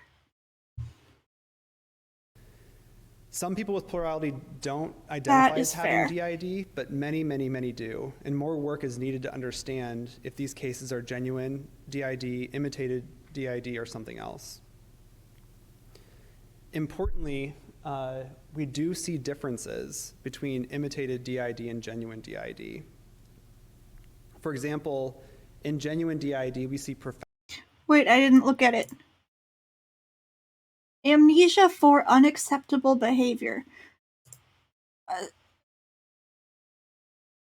What could be acceptable to one person could be unacceptable to another. So they need to, like, clarify on that. But also that happens in real DID. Values to have trigger warning for very brief, non-specific mention of SH. Values to self-harm. We had no memory of it. No memory of it. So according to this, we're faking because we had no memory of that. my god. Obvious switching. Sometimes there are obvious switches. When we're out in public, usually we mask our switches. But when we're alone, it's a lot more obvious and like exaggerated, because sometimes it's just easier to switch if like we put our head down or like close our eyes, or like we're not going to force ourselves to struggle with a switch. Exactly. Profound amnesia and identity fragmentation. But only amnesia for acceptable actions, right? Not everything. Amnesia is for parts of one's childhood, but also gaps in memories for daily activities, recent events, conversations, and but not unacceptable behavior. If it's unacceptable behavior, no. so on. We call these microamnesias. And again, amnesia caused by not wanting to be overwhelmed by trauma-related flashbacks or content that's happening throughout their day. They also experience in genuine DID a profound depersonalization and derealization, and that is often actively interfering with their ability to function. There are so basically this whole thing is like, oh, well, people who have DID are constantly suffering, literally same. But people with real DID are constantly suffering. They can't do anything for themselves because they're just too disabled, or like too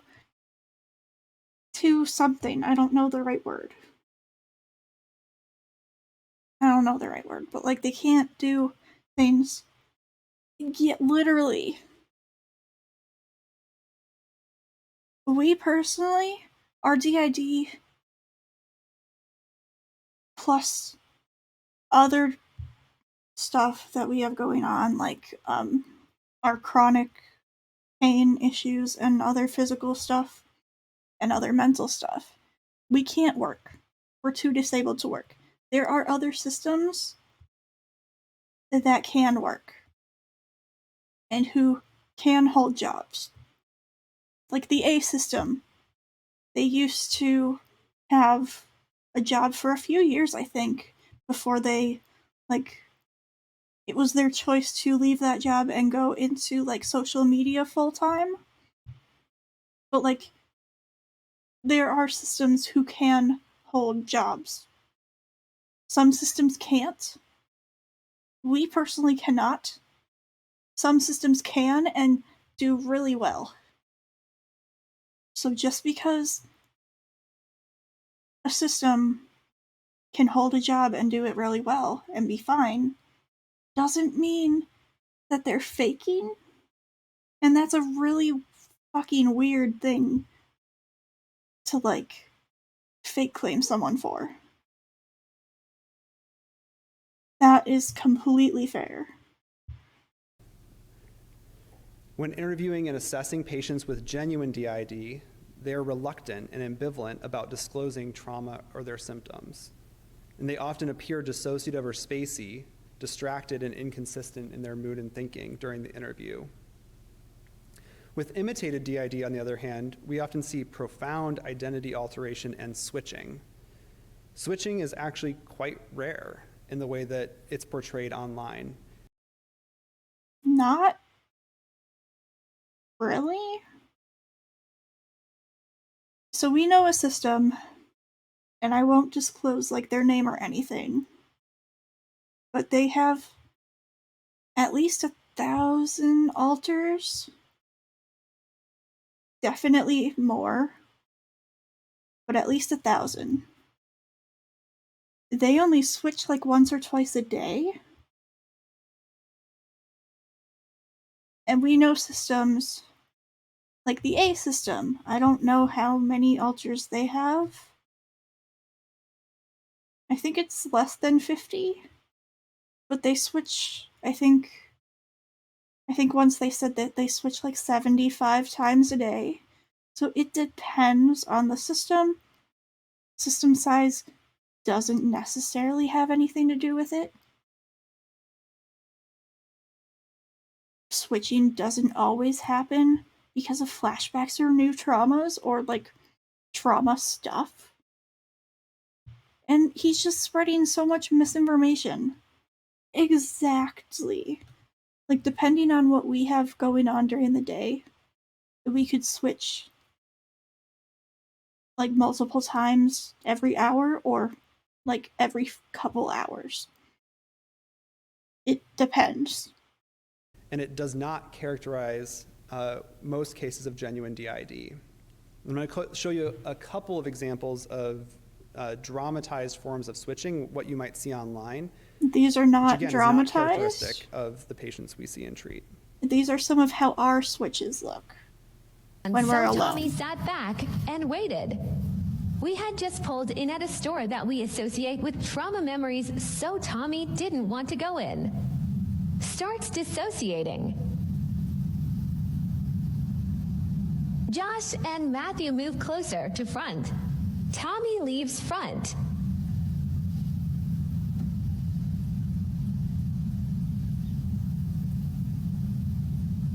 Carmen starts fronting. Tommy was trying to trigger Josh or Matthew out. Carmen grounds herself. This is an example of how we don't always know who is going to front. We felt a And another example. Coming on. I can feel it coming on.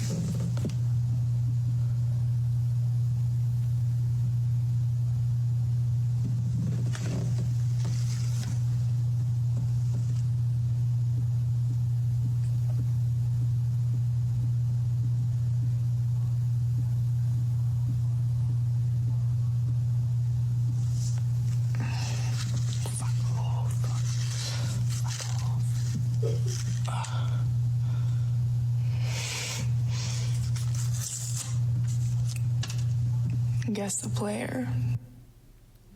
All right, so in both examples, we see the individuals having an uncharacteristic awareness of the process of dissociation in such a way that they can actually plan for and videotape. I don't understand this argument because it's like 2 buttons to click to record something on a phone. And most people like have their phones on them at all times because this is the day and age we live in. And also, I mean, I can understand why some people wouldn't be aware of dissociating. But when you're trying to do something, or like you're having a conversation with someone, or trying to record something, etc., you're going to notice your concentration slipping, and you're going to notice signs of dissociation. At least we do, most of the time. Exactly. And also, sometimes our switches do look like that. Sometimes it's easier to switch if we let our head drop. Exactly. It's like, oh, well, like, you have to have some awareness, but not too much awareness. No, that's too much. Over to the left a little centimeter. Because you're too far to the right. Yeah, I know that, I know our previous host, like, their switches would be more of like a head jerk. A lot of ours these days are like just slow blinks or like closing our eyes for a bit and then opening them. Sometimes head drops. Oh my god. Us too. Like, oh, you can't, like, name all of your alters. Like, real DID systems don't have, like, names and ages for their alters. It's literally multiple people in one body. You wouldn't tell a random person on the street that they're not allowed to have a name, or an age, or a sense of identity. So why are you doing it to systems? Jeez. Video, what's happening. They're describing named parts that they're aware of. And the switches we see in genuine DID when we see them are subtle, often unnoticed by outside observers. I mean, if you were a random person on the street and you saw someone like in their car and they just had like a small head drop, you probably wouldn't think that was a switch. Like, just because they label it for a video doesn't mean that you would know. Exactly. Like, when we're alone, when we're not, like, on Twitch or, like, I know on TikTok we've had switches in videos, but, like, when we're not, like, on camera or, like, with anyone, we do things that is most comfortable for us. So usually with us, a lot of times it's easier to switch, like if our eyes are closed or our head is down or, you know, stuff like that. Does not mean that when we're out in public, walking along the street with a group of people, that we're gonna suddenly, like, fully collapse for a switch. Exactly. It's not always, like, noticeable. Like, it depends on the situation and the environment. For us, it depends a lot on the trigger and, like, why we're switching. But he just, like, puts people in, like, these little boxes, and I fucking hate it. In imitated DID, there's also an emphasis on an elaboration of self states and parts. We see people creating very creative and elaborate examples of their parts.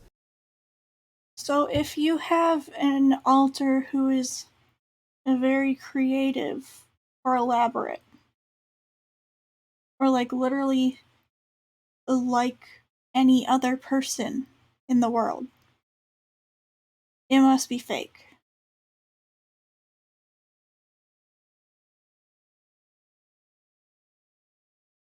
No. I'll show an example of that in a second. But imitative presentations also typically lack complex comorbid problems that we are commonly seeing in DID. And we don't see a lot of conflict or confusion about reporting trauma history or symptoms. But you said before that people who claim they have DID who you think are faking usually don't, like, say that they have any trauma. So, which is it? Do they have too much trauma that they know too much about, or do they have none? Because it can't be both. Oh, it's like the fucking Goldilocks story. Like, oh, the system has too little trauma. The system has too much trauma. The system has just the right amount of trauma. Oh my god. Honestly. So in this video, just an example of someone who's developed a really creative, elaborate way of showing their parts or alters. Oh, how dare they show what they actually look like in a video. If you wanna run away with me, I know a galaxy and I could take you for a ride. I had a rhythm where the music don't stop for life. Glitter in the sky, glitter in my eyes, shining just the way I like. If you're feeling like you need a little bit of company, you met me at the perfect time. You want me, I want you, baby, my sugar boo. I'm going to cut that a little short, just being mindful of time. So Being mindful of time, but you did a whole fucking presentation on literally. Like, oh, he would have a field day with us because we use the fucking Sims 4 to make ourselves. Because we found that's most accurate. Like the little pictures that we usually have, like under our webcam, when we know who's fronting. you kind of get the idea. And I want to show one more video and wrap up before taking some questions. In this video, there's the couple you saw before, but they're playing a game of Guess Who to find out what part or alter is fronting. I feel that. So this is another video from the Gianu system. I think that's their name. It's something similar to that. I'm fucking exhausted. But he's saying, oh, well, like, you can't ask all of these questions about what this person likes and dislikes to figure out, like, which person is fronting. Like, that's a fucking genius way of doing it. And I share this example to show, again, the very uncharacteristic way that people with imitated DID have. He just called them, he just said that they have imitated DID. Yeah, I think it would help us if we had like a little like list of questions. That might help when we're like really blurry. But like, he literally just said, oh, well, like people like this with imitated DID, he literally just said that they have it. But yet he doesn't know any of these people like he said, and he doesn't know for sure like he said. So which is it? Awareness of their parts or self states. A lot of systems have at least a little tiny bit of awareness of at least one of their alters.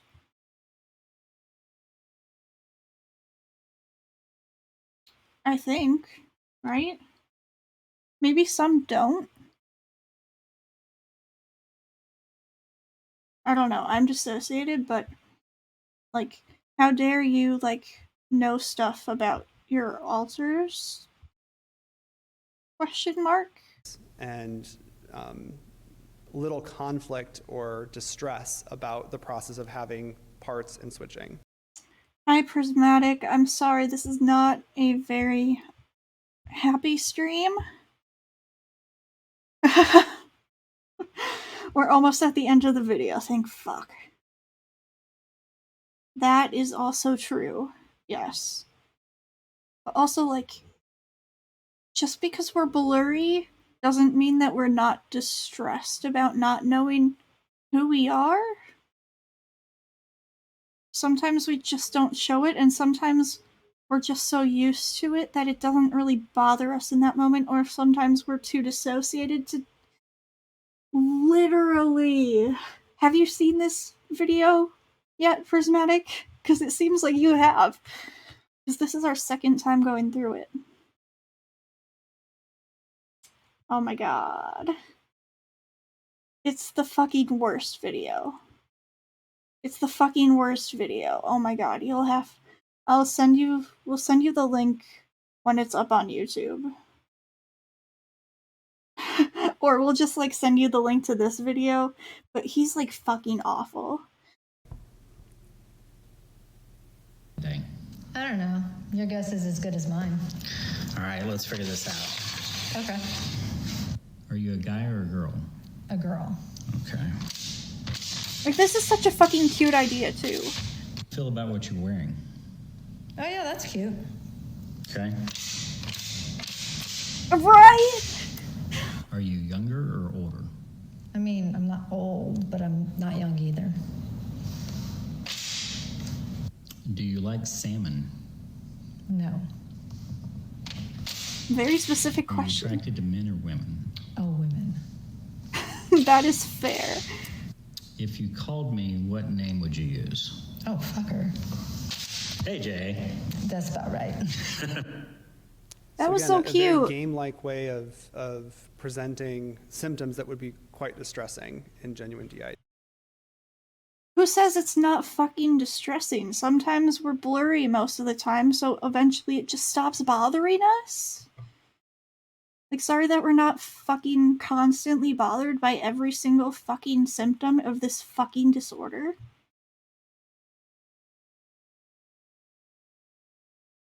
Exactly. Like, usually we... Yes. Yeah, I was just about to say that. Yes.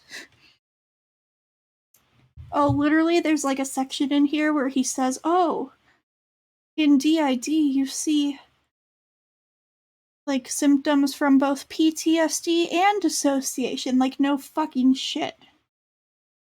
I never knew that DID has like PTSD symptoms and they dissociate. Who fucking knew?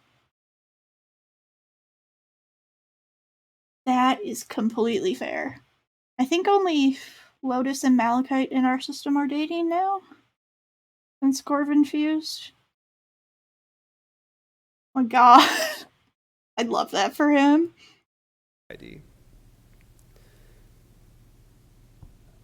I'm actually going to skip this too for time's sake. There was a recent case study that interviewed patients who had not been given the diagnosis of DID, and there were a number of findings, including that they were angry or frustrated about not being labeled as such. Same. That they were relying on the diagnosis for connection and attention in their family and friend groups, things like that. So he's saying, oh, people who like feel like they have DID, when they don't get a DID diagnosis, they get upset.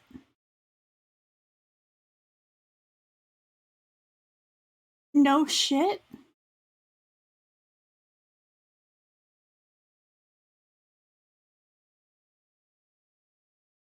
Just no shit.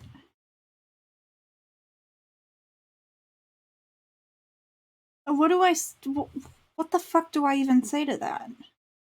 Of course, if you are like, have like done so much research, I mean, I would not fuck him. I'm gonna be straight up with you. I would not.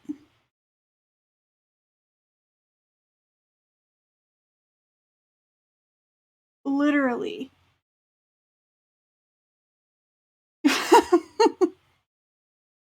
I know. We're dissociated and we're so tired. So it's a more recent paper, just reinforcing this notion that there's differences between imitated and genuine DID.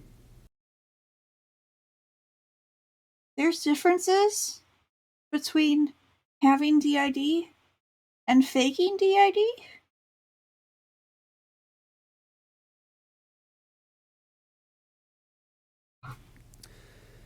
So it's incredibly difficult to distinguish between whether these cases are genuine, malingered, factitious, Thank you, or Prismatic. something else. I can't say from afar, like I said at the beginning.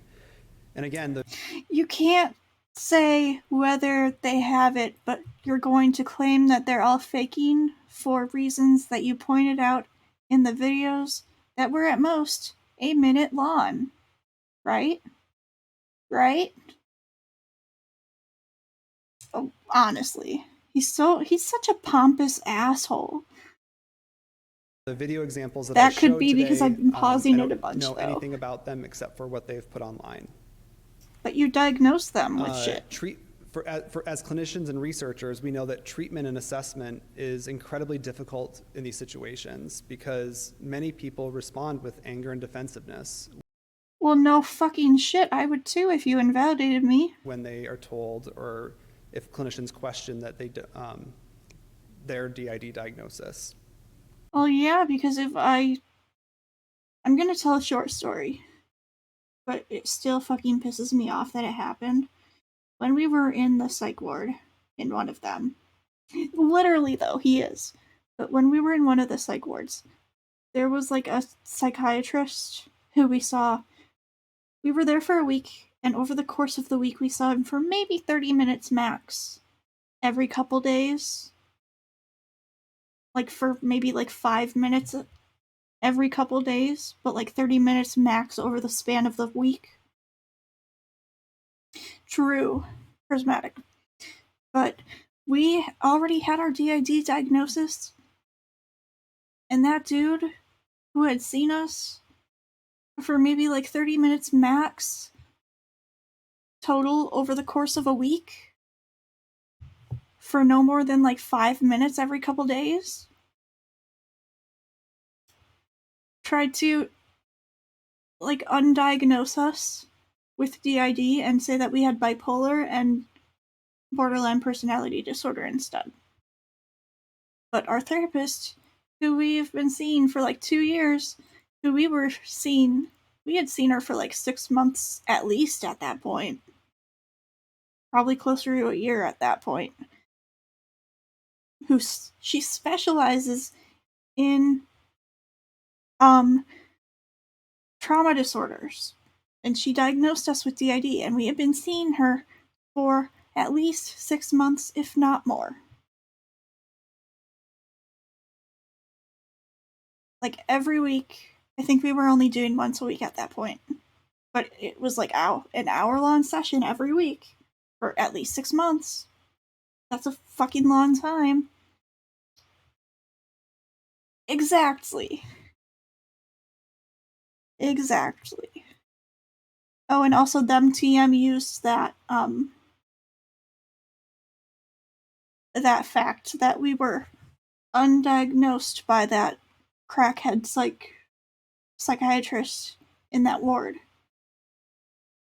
to fake claim us and claim that we don't have DID when we literally have a professional diagnosis. So there's that.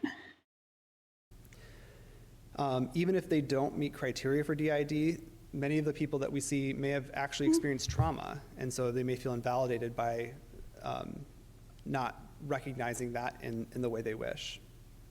So at the end of the day, we have many more questions than we do answers.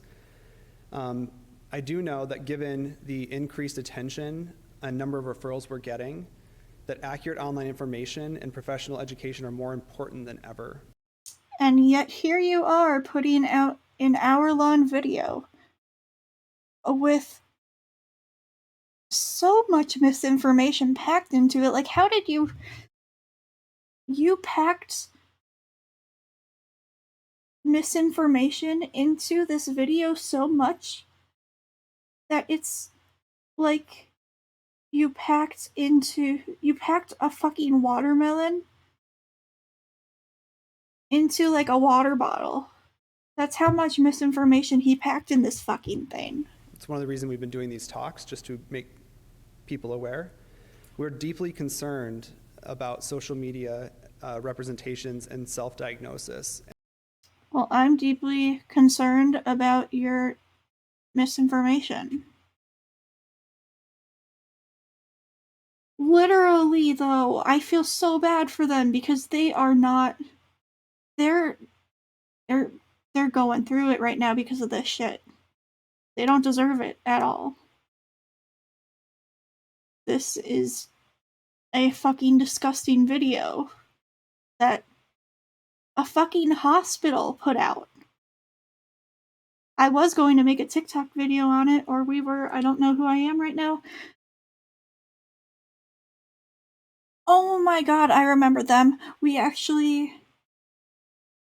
to block both of those accounts because they think that littles can consent. But I do remember that. And that was bullshit that they were put on the news for that.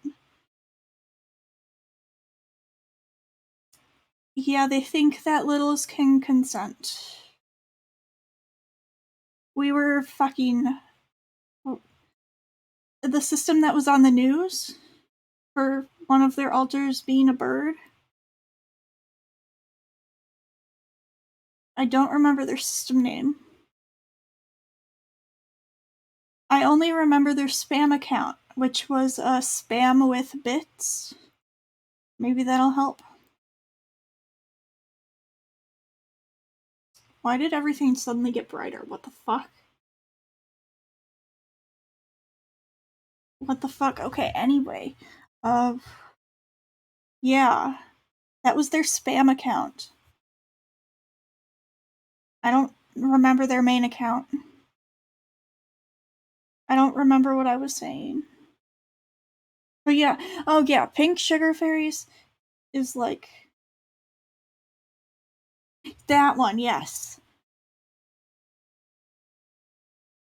Pink Sugar Fairies, I feel so bad for them because they don't deserve any of this fucking shit, and this is such bullshit that they used their fucking videos in this.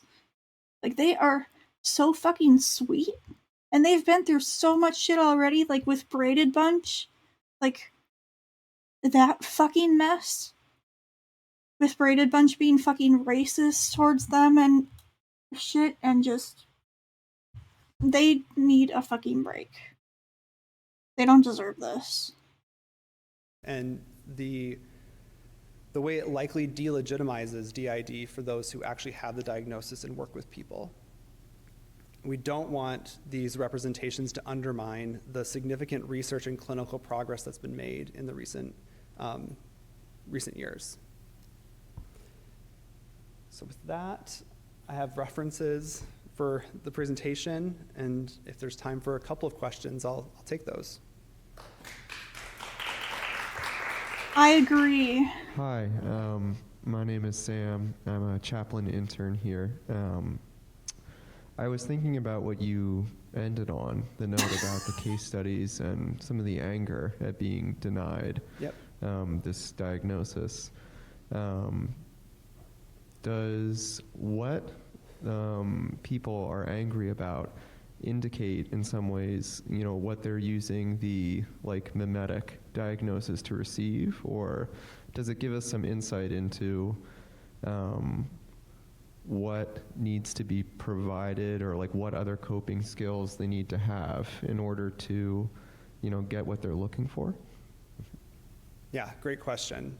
What you said is exactly right, that for patients that we see who receive a genuine DID diagnosis, they are not excited about that. They'd actually be relieved if we told them that they didn't have DID and it was something. That's not all systems, though. Like, for us personally, I know we already said this, but we were relieved when we got our diagnosis because it felt like everything fit into place. Something else. We haven't seen enough, there isn't enough research or clinical evidence to say broadly what people who show up with maybe imitated DID might be looking for or might benefit from. You just did a fucking hour-long presentation on why you think everyone is faking and what they would gain from it. What the fuck are you talking about? I would say, kind of anecdotally from what I've seen and other people I work with have seen, is that it's often neurodiverse youth who are anxious, who don't have a lot of emotion regulation skills, and having DID, claimed DID, allows them to not take responsibility for certain behaviors and actions. So basically what he's saying here is, if you are neurodivergent and you claim to have DID, then you're claiming it to get out of taking responsibility for shit and using it to be creative and quirky.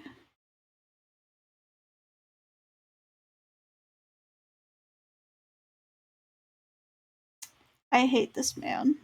It allows them to withdraw into themselves and avoid feeling anxious and afraid in social situations. It connects with their already creative minds. So there's a lot of benefit for them to having DID, even if we know that that's not likely what's actually going on for them, and that they'd benefit from something like DBT skills or... Oh, if you think you might have DID, then you just need to, like, use DBT skills, which is, like, you can do some breathing and feel all better.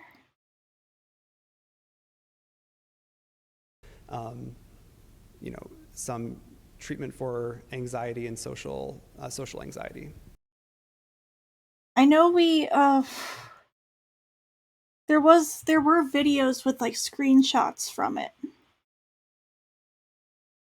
I can try and find if you want to, like, message us on Discord so that we don't forget. Oh yeah, I wish that was the case. And, like, just, ugh. Thanks so much for just a really quite remarkable presentation, and just also bringing this forward for people who are not aware that this is happening on social media. And it definitely is a lot of food for thought in terms of what is happening right now for a whole range of people. And to build off of the previous question, for people who are experts in trauma, such as yourself and others within the programs, it does seem to me that it may be that you wind up having another population that is going I to love your also need comments. Oh my treatment. god. You have the population, as you say, where you're, who meet the criteria for DID as we understand it, and have had the types of serious early childhood maltreatment. But it sounds like there's now another population that's expanding and growing, to your point, that may be diverse in terms of what the motivating factors could be, including some form of trauma, and how now we consider how to actually approach, diagnose, and treat those individuals so that they can have, more successful function. So I don't know how you all are thinking about that, just given that you're already pretty stretched with what you're trying to accomplish. But I just wonder how you're considering that. Yeah. Well, I mean, we're getting requests all the time. And so, I mean, at this phase, it's conversations that we're having with each other and kind of wondering out loud what to do. It's a bit of a minefield given the existing controversy about DID, and then the online community is actually very intent on not having that identity taken away or questioned. So we did this presentation 4.5 months ago, and we actually had a bunch of people online make comments about the presentation, and they were quite frustrated and angry with the fact that we were questioning the validity. It's a roundabout way of saying... well, no shit, people were mad, and people are mad now. This is the McLean Hospital in something, Massachusetts, and I know that right now they are being flooded with 1-star reviews, which I love. I love that energy so much.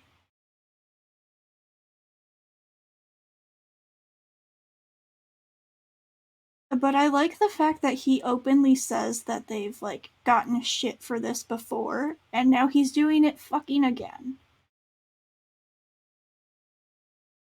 I think people, even with a trauma history that are presenting in this way with imitated DID, probably don't need the types of classic trauma treatment that we offer,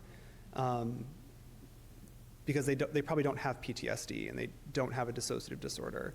So I think you're right, there's probably another cohort of people that need something, and it might be a combination of things that already exist, but it's not PTSD treatment in most cases. That we do know, or think we know. Thank you. Mm-hmm. Looks like we got maybe a minute, if there's, or less, for one more. Literally, though. Hi, I'm Louise, chaplain intern. I'm just thinking about perhaps not recently, but just this this emphasis on social media of empowerment for people with mental illness, and so I'm wondering how people with DID, like what healthy empowerment could look like on social media in a way that's not doing this, but also still that's great. affirming for people who want to. Yeah, that's great. We've actually had a couple of our own patients involved in sort of patient advisory groups for the hospital, for example. I mentioned Olga was in our Deconstructing Stigma campaign. We had another person with DID do that as well, Robert Oxnam. So I think there are very established and legitimate ways for people with DID to help destigmatize and provide good information. And that's not, I don't want to, Best idea ever. Online TikTok accounts that do provide good information. I probably should have acknowledged that more. There's YouTube accounts that do provide good information. So there is a space for that, and we do want people to be talking about and have awareness about DID.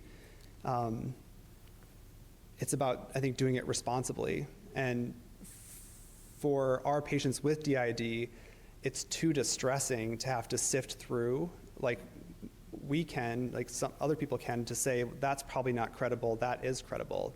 They're so anxious, afraid, and overwhelmed at baseline that exactly. Much online content is just unhelpful. Yeah. Thank you so much. Thank you for shutting up. Okay, so that's their website that they put in super big lettering at the end.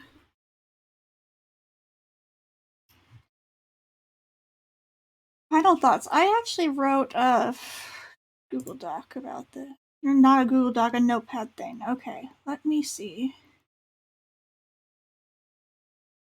Did the malingering thing, knowing things about parts, using diagnosed systems, misinformation, how dare some systems feel comfortable online, switching happens from things besides trauma, people happy about diagnosis equals faking apparently, not aware of switches, system responsibility, fake claiming neurodivergent systems, the video quality is awful, so much like he looks and sounds like a douchebag, and read the DSM-5 criteria. I think we hit all those points.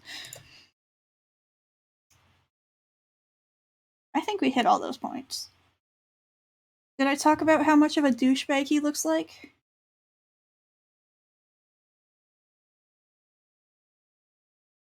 No, I'm just reading off the damn thing. Like, oh, here's the points. I like how it goes from system responsibility, fake claiming neurodivergent systems, the video quality is awful, so much lag. He looks and sounds like a douchebag. And then it just goes, read the DSM-5 criteria. I love whoever wrote that.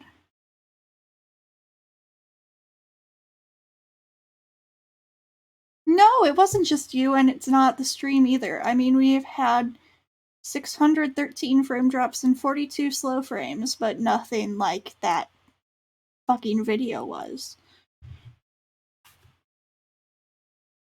I think we made a comment in the beginning. Yeah. I think someone made a comment in the beginning, I think it might have been Val, who said that, like, the lag in that video is worse than how our lag was with our early streams.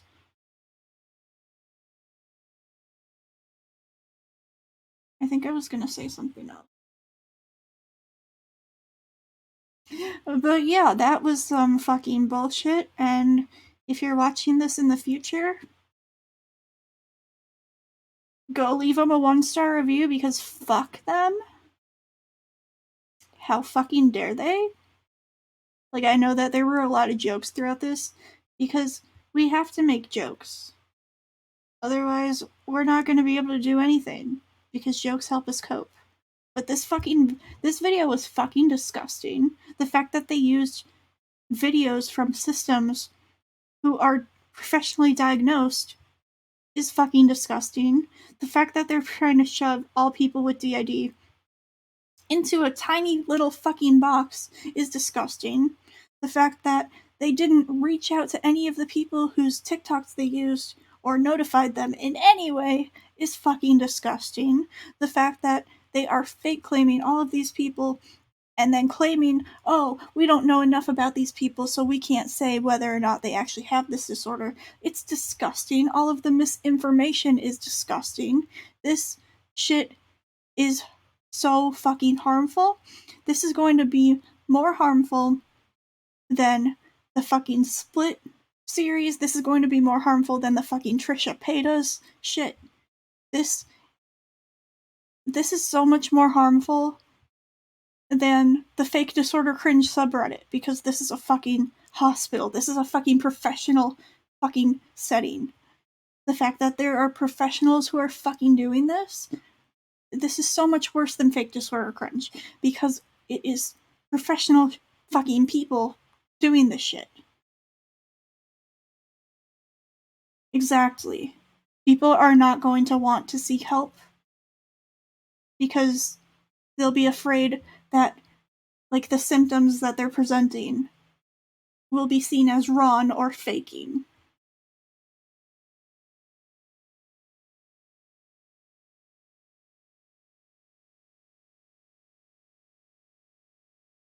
Exactly. Or like, oh, if you think you have this disorder, yeah, exactly.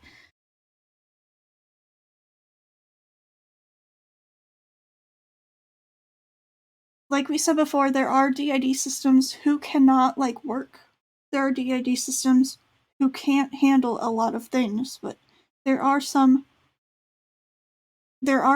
systems, there are a lot of systems actually, who can handle working and who have, like, a really stable career and who are doing really fucking well.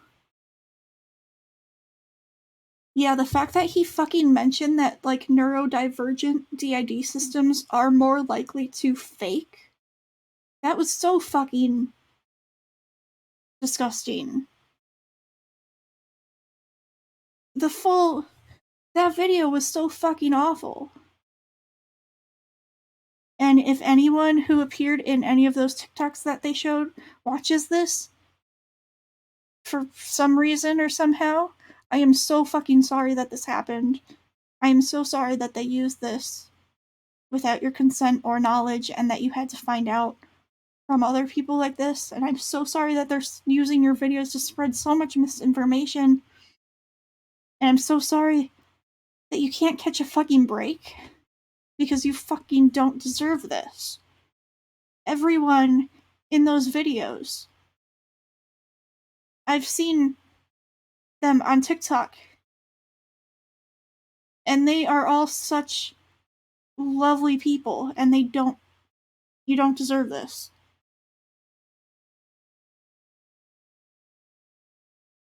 You don't deserve this. And I know there are so many people on TikTok talking about it right now. We were going to make a TikTok, but it would have been like 1,000,000 parts. So we felt like this would be better because we have so many thoughts and just so much that we wanted to go through, and, like, we can't fit all that in, like, a 3-minute TikTok video or even in, like, a 5-part TikTok video. It would have been too much.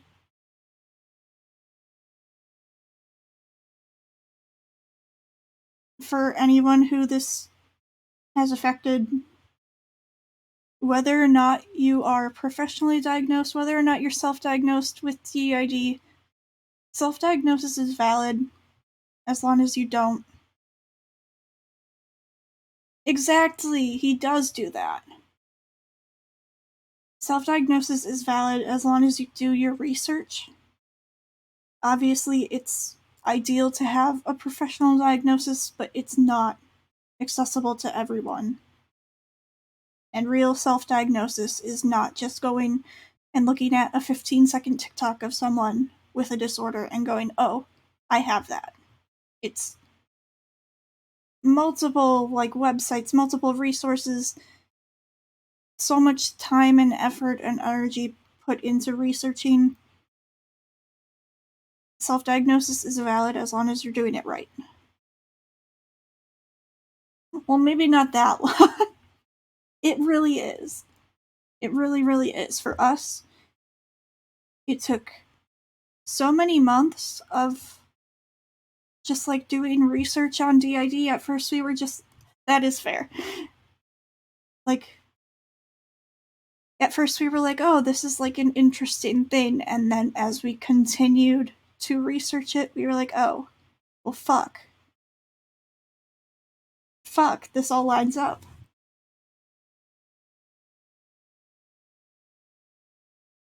But I am so sorry to anyone who this has affected. Exactly. No one knows you better than you know yourself. And if you think you're faking, people who are faking are not worried about faking. The fucking factitious and malingering disorders, they are rarer than DID, as far as I know. Like, they're so much rarer than everyone likes to say. Exactly. Like, everyone on Fake Disorder Cringe loves to, like, diagnose people with, like, malingering disorder. Or shit. Or some shit. But they don't realize that, as far as I know, and this might be wrong, but from what I know, that is rarer than DID. That disorder is rarer than DID.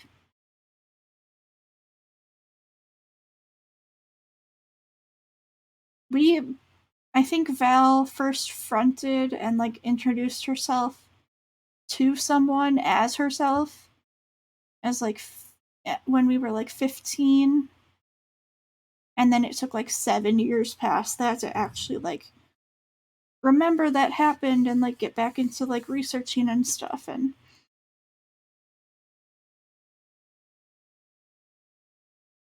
but for anyone watching this who's gotten to this point, because this is a fucking long stream, this is like 3 hours, my god.